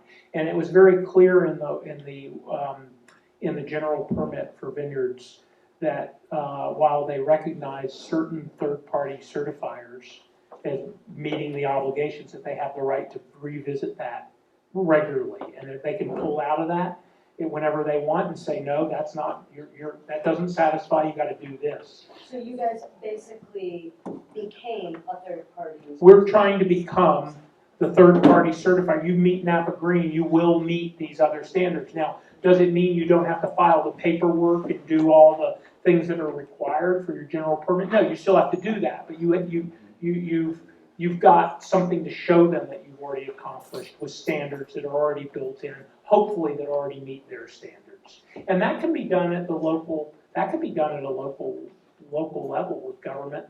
If there's the capacity. If there's the capacity. Yes. I have a question. So we're at a precipice in the county where we're looking at, economic development. We're looking at expanding the scale of cultivation. There's development happening in the manufacturing sector. My question to you is, as a region, if we're moving forward to protect the renown we already have and build upon it, is there some kind of line or balance to be struck around development with respect to the practices that we've had, smaller scale production, craft versus expansion, moving more towards commodity production? Is there a consideration there in terms of protecting the regional brand and identity?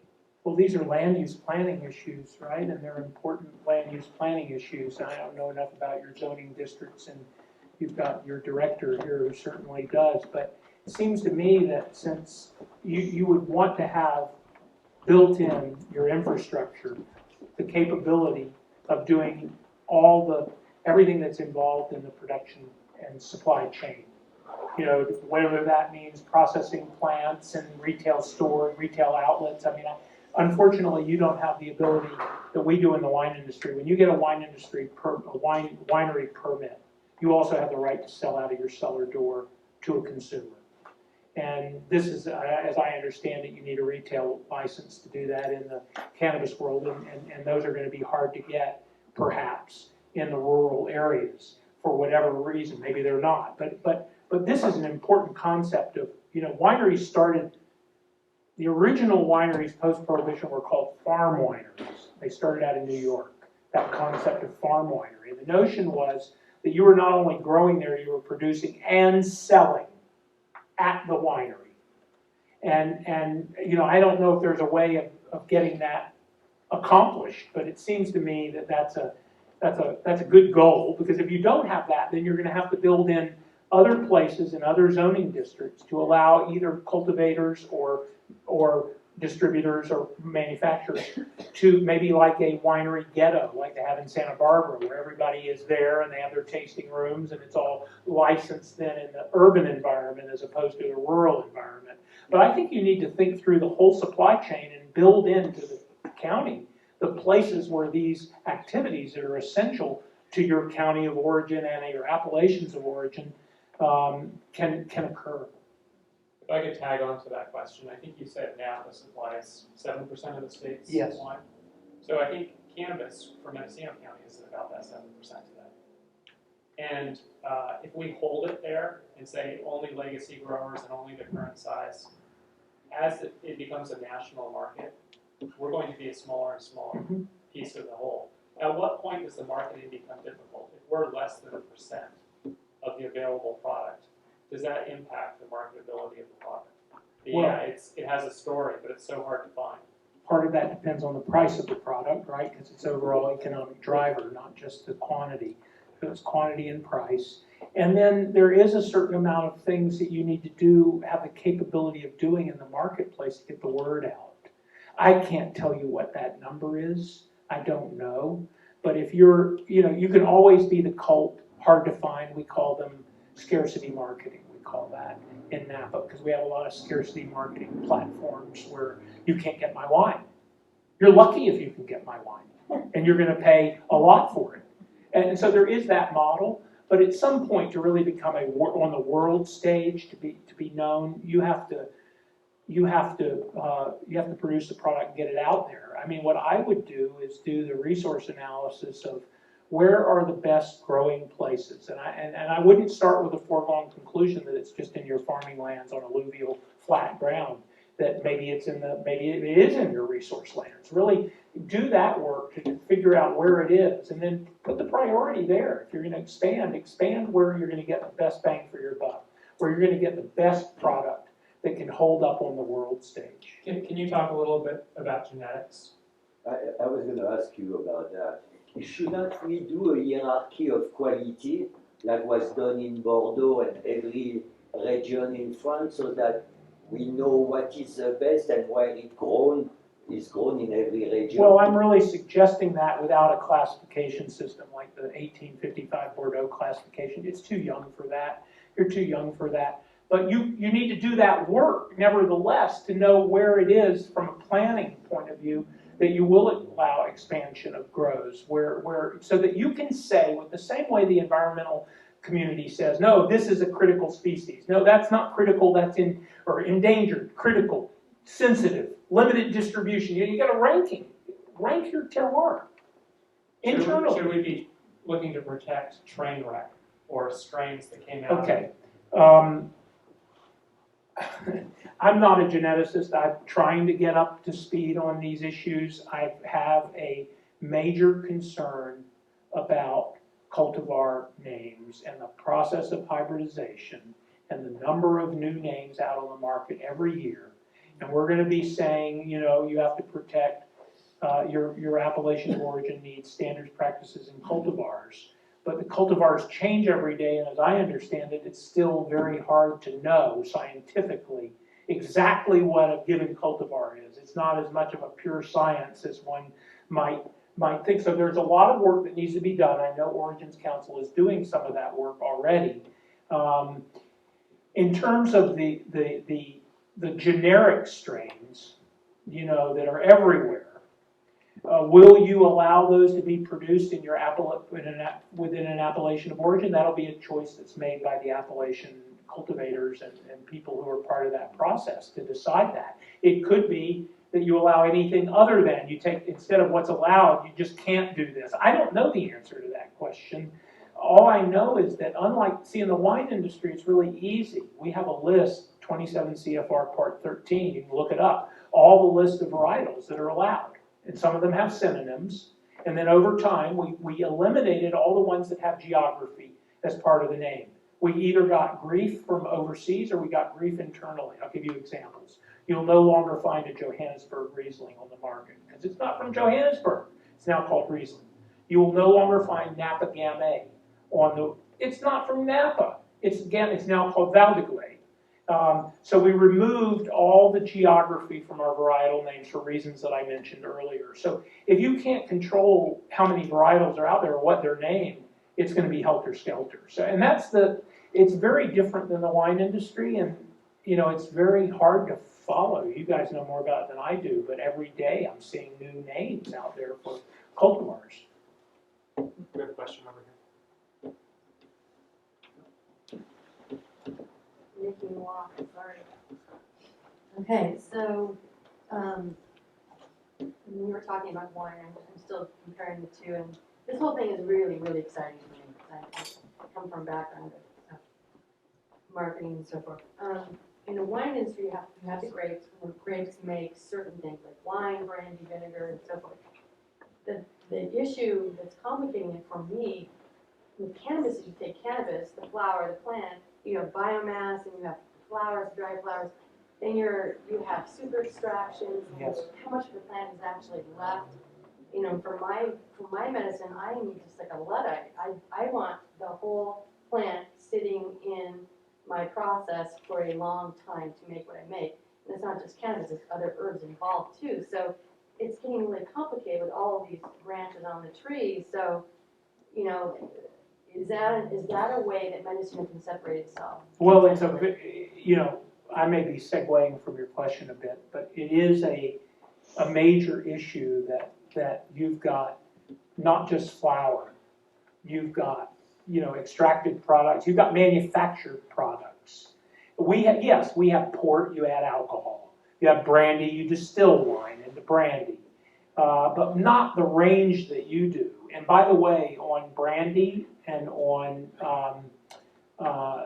you cannot use an appellation of origin. You have edibles. I mean, for example, there have been cases in Europe about champagne cookies, right? And they were cookies, and they had legitimate champagne added to them. And could they use the word champagne cookies? Just the same way that, could you have Mendocino cookies, Mendocino County cookies? They really are made, or do you have to say made with Mendocino County flour? I don't know. In the purest approach to that is only the flour gets the appellation. I don't think that's the purest approach out of Europe. I don't see that happening here.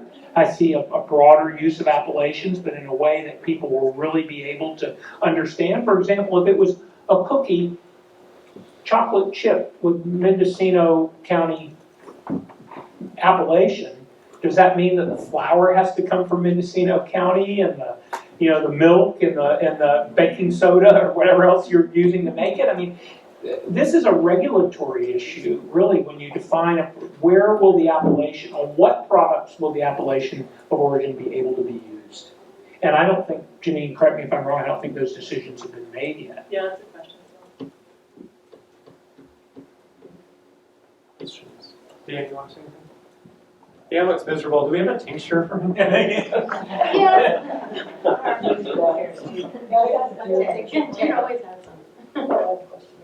Just I don't know if you have an opinion about this or not, Richard, but there's going to be upcoming, and it's beginning already, a debate about cannabis is fundamentally, in my opinion, and many people's opinion, medicine.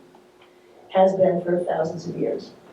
The role of Mendocino and the potential to leadership position of shaping the kinds of extracted medicines and manufactured medicines that we are seeing on the marketplace now, many people are arguing, or some people are arguing, that it needs to be separated from those who are pushing for craft and heritage cannabis, because that's the only place you can really achieve what we're talking about in terms of creating that market for what we have here in Mendocino. And that we should just give up on playing a leading role, although we have forever played a leading role in creating the best medicines in this country, and certainly, I think, globally, here in the Emerald Triangle, from the long-standing medicine makers who've been doing it in their backyards forever and ever.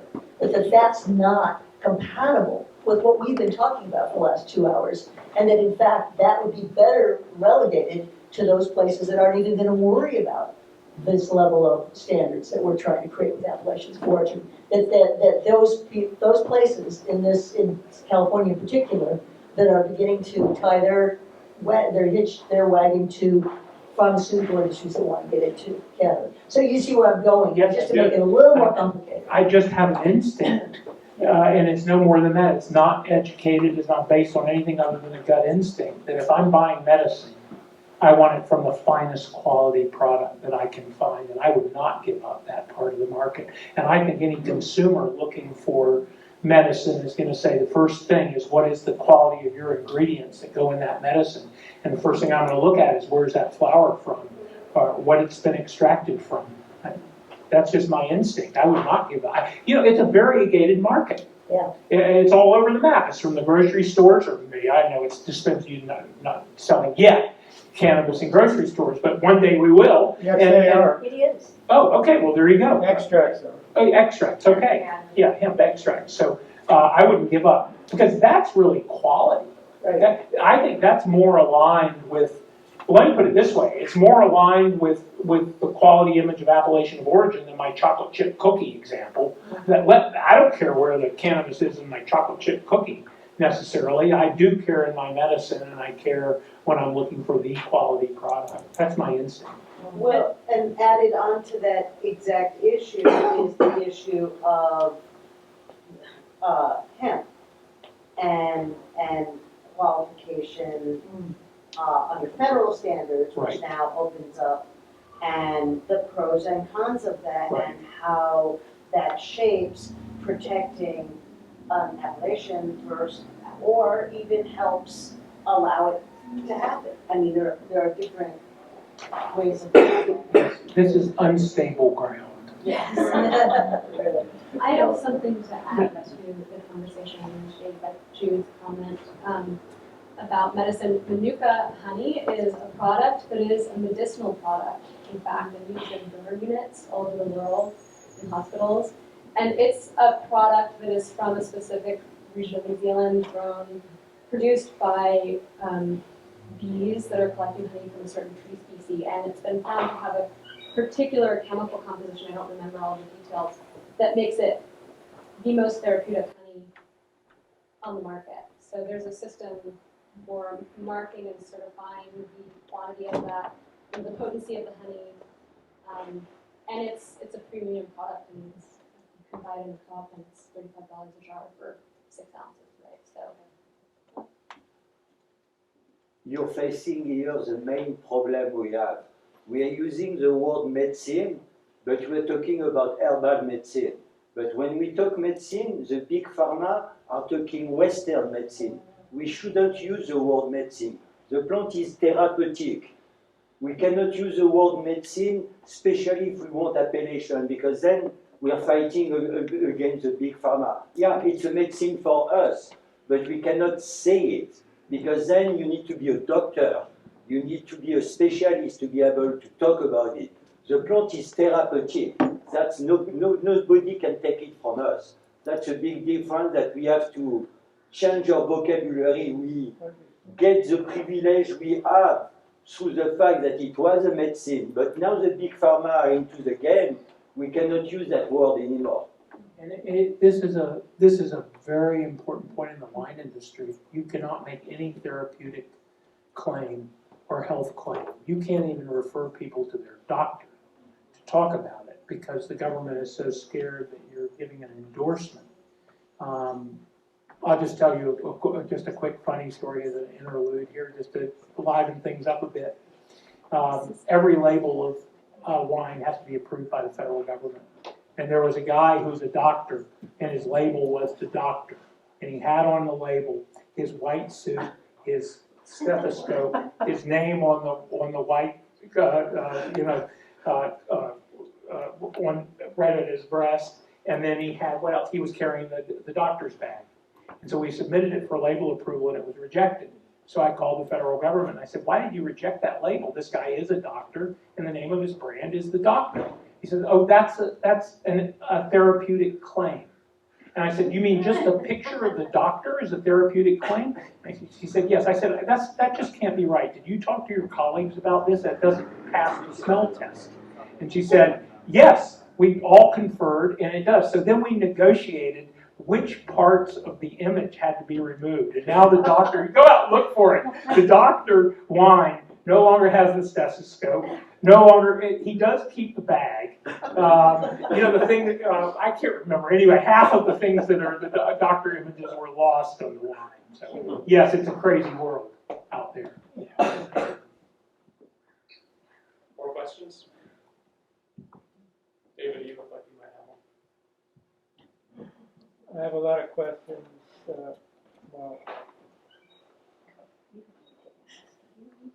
I have questions, but that I'm formulating, and I will be asking them later. Thank you. Mo, do you want to talk about how this fits with MCA?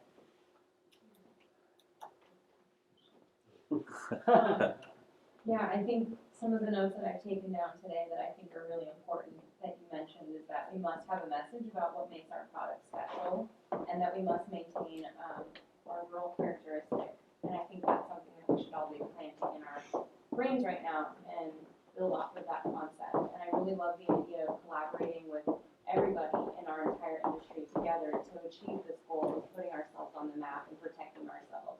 And when you mentioned that there's a wine producer in Napa that has, maybe had the most money, but then brought everybody in to share in this concept, like that to me just really speaks to my heart. And seeing community come together, that's where our community value will really shine. And I really encourage all of us to look within ourselves to really work together to achieve this. Do you see MCA MCA being in a position to fund some of the work.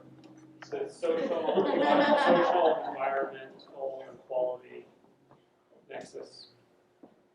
Because I think it needs to happen, but I don't know that government needs to be directly involved. I don't think you want us directly involved. Well, and I love the idea of doing this double-blind test, you know, like MCA needs to get on this, you know, I think would be really great. So that's just one part of it. Janine, maybe you could talk about where you are with the project. Sure. And next steps.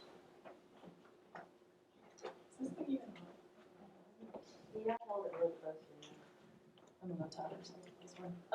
Well, I think the first thing to mention is where the process is at with the state. So we have state law in place. We have another bill running right now. Senator McGuire has really championed this. We're fortunate to have him in our district really driving this. Richard and I just participated in the CDFA had an Appalachians working group that conducted a series of, I believe, 7 meetings, and there were industry associations from throughout the state that participated. And it was a quite comprehensive, granular process. The team with CDFA has been on board for about 1.5 years, and they've done an extensive amount of library research. I'm really quite surprised and pleased to see the state has put a lot of resources towards this. And so they came into these sessions very researched, I would say, with very pointed, detailed questions for us to all really kind of workshop through a 7-week process. And now they're going to be moving into drafting the regulations, and they anticipate having those submitted either in the end of this year or next year.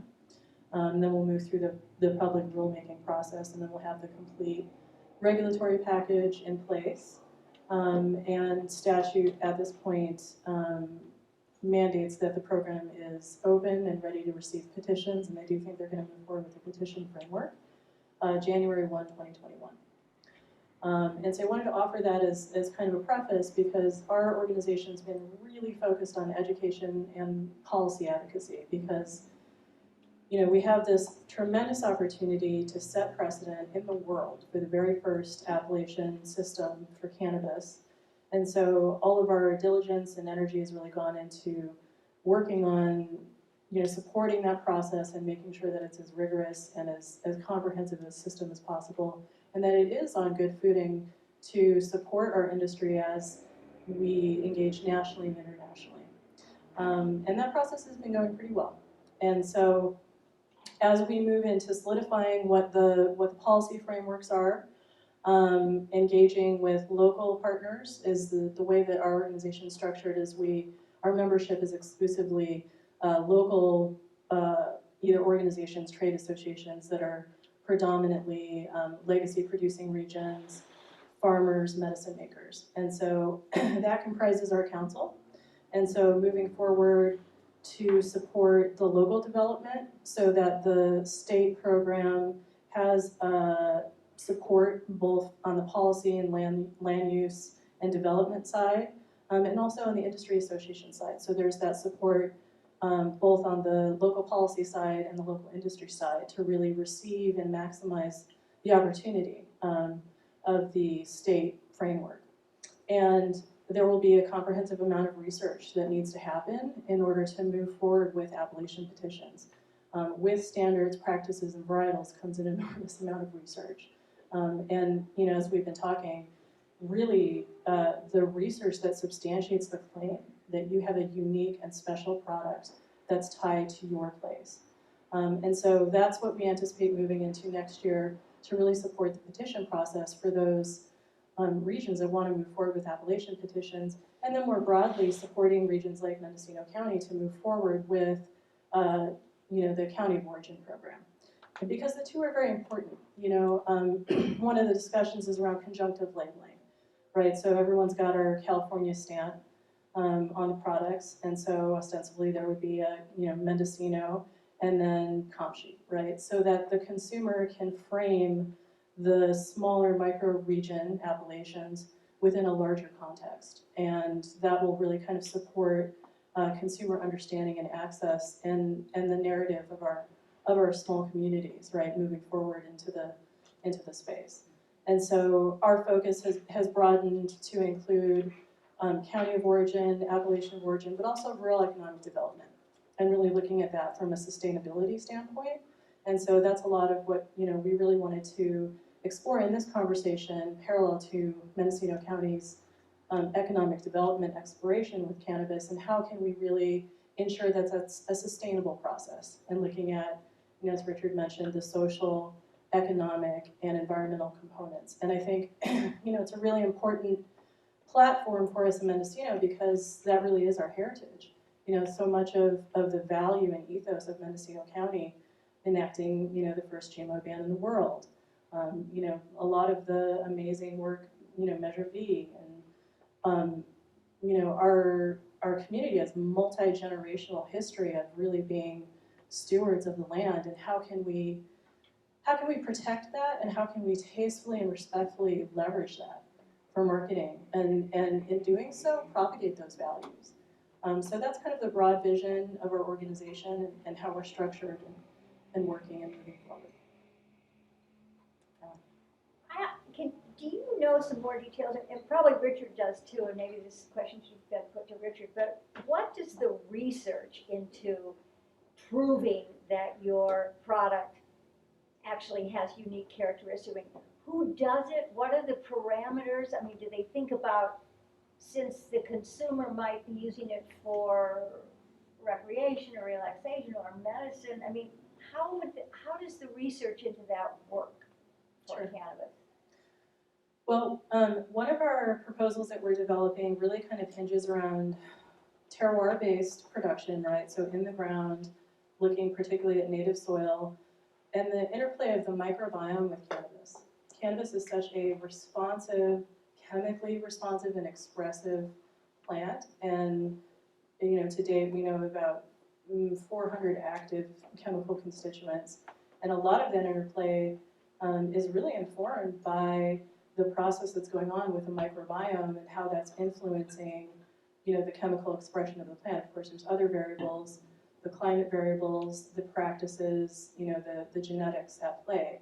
But I think if we're really trying to hone in, and this is basically a research question, right, we're going to put forward, if you're really trying to hone in on the terroir and the place and the specific influence of the expression, and I would say largely in the terpenes, I think focusing in on the microbiome in play and how that influences the terpene expression is a really formidable place, I think, to hone into, and I like that I'm seeing Frenchie nod on that one. Have you guys tapped local lab data? I mean, there's a lot of labs that run a lot of data, right? And so are they cooperating at all? Have you guys really gather a lot of data? We're shopping around. Yeah. There's a lot of interest in collaborating. And there's a lot of existing data. That's really one of our first things to look at is, what is the aggregate data that's all over the place that we can, before we pursue and do redundant research. So absolutely, having a conversation with several labs and seeing what that partnership looks like. It's always tricky working with, private industry, particularly around data and research. And so one of the things I think to speak to that is, we have the fortune of Sarah O'Donnell being our board chair, and she doesn't like when I turn it down, but I'm gonna do it anyway. And Sarah is the founder and was the executive director of the Cancer Resource Centers of Mendocino County for 24 years.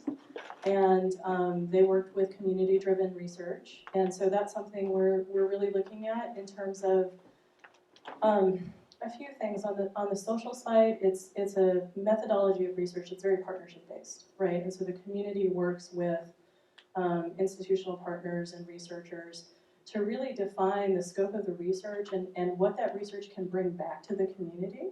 But there's also, in that kind of lateral as opposed to top-down research approach, there's a lot of opportunities to really shore up our IP. And so what we don't want to do is work with private companies that have an interest in being extractive with the data, and make sure that there's a shared value base and that data is protected for the purposes that we intend, which are ultimately regional IP, right?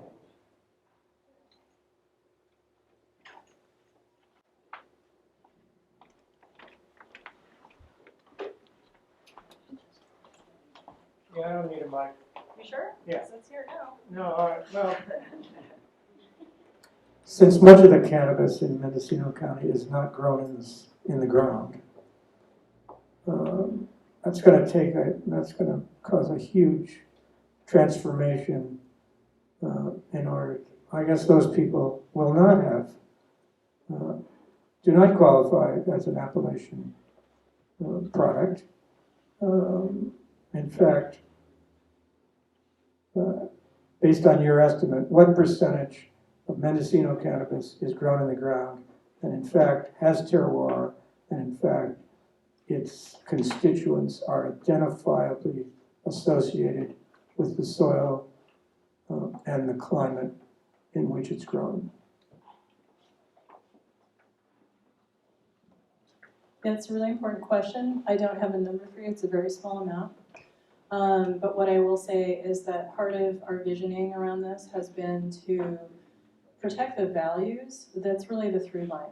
When Richard was speaking about tradition and innovation, cannabis in particular, it's such an adaptive plant, and we as a community have been so adaptive. And so how can we use this tool not just to protect what our values have been in our culture in the past, but what is our vision for the future, and what can we incentivize in terms of practices?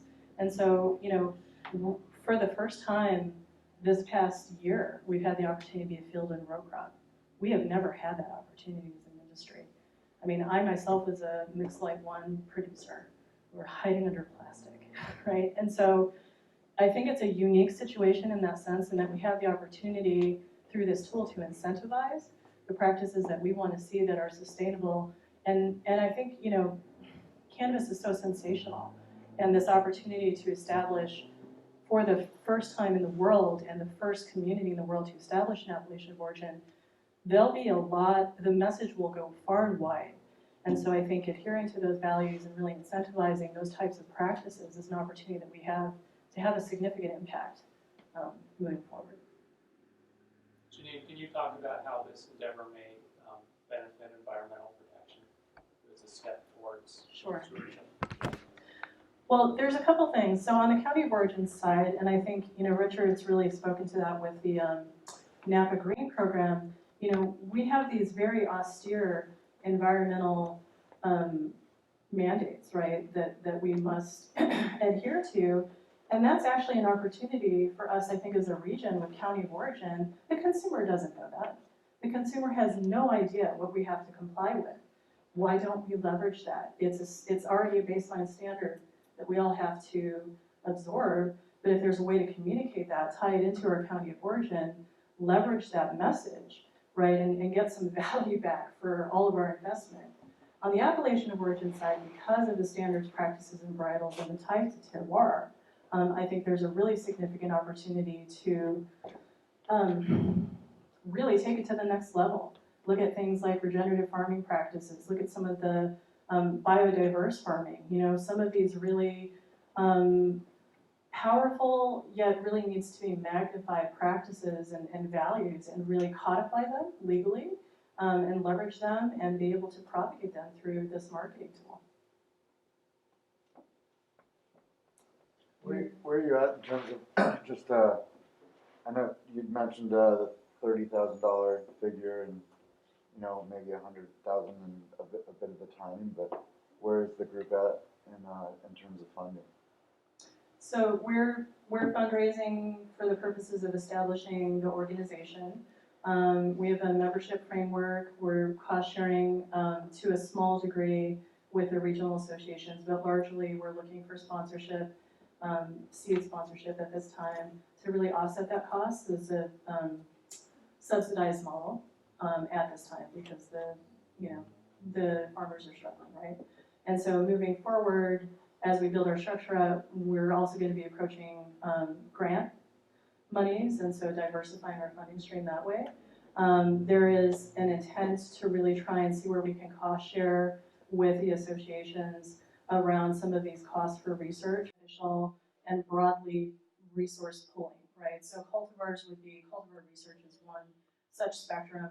Another thing we're worth touching on is protected terms. And so, in our conversation with the agencies, we're trying to understand what the pathway is to, when we talk about practices and we define them, let's say in a petition for appellation, what is the pathway then, once it's defined, to take it broader as a protected labeling marketing term that can then be used on the label for any product that qualifies. So for example, hand trimmed, right, something along those lines. So just to kind of explain the model and the resource sharing and sort of what the deliverable layers are, so that there's a way to kind of have it be broadly shared and broadly applied, while we're also supporting this very specific scope of work with applications development. Any other questions, comments? I just want to say this was fantastic. Thank you, Richard.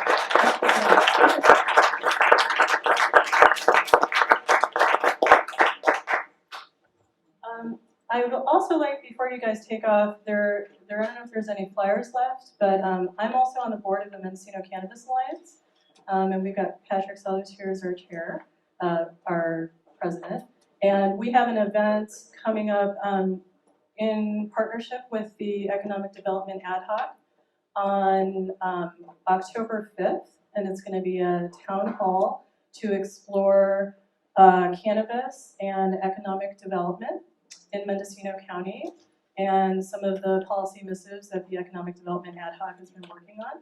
And so everyone's invited. It's a free event and open to the public, and it's going to be 4 to 7 at the Ukiah Valley Conference Center, October 5th. You get there early to find parking. What are the next steps in the appellation? Like, what are the next 2 or 3, 6 months? Well, really, the next 6 months are really focused on developing the regulatory package and making sure that that's very solid. And as I mentioned, there's some legislation that's still moving through, and that's about to wrap up. So really, the focus is there, and really the coalescing and making sure that we're vigilant in our advocacy, and that the program the foundation is solid. As Richard's mentioned, in other conversations I've had with them, these are rules for the ages, and so it's absolutely imperative that we're vigilant around making sure that the rules that are developed in California are really serving that long-term purpose. So that's going to be our primary focus on the advocacy side, and then education and getting the word out and getting more participation. Well, thank you, everybody. I really appreciate you all coming out. Thank you.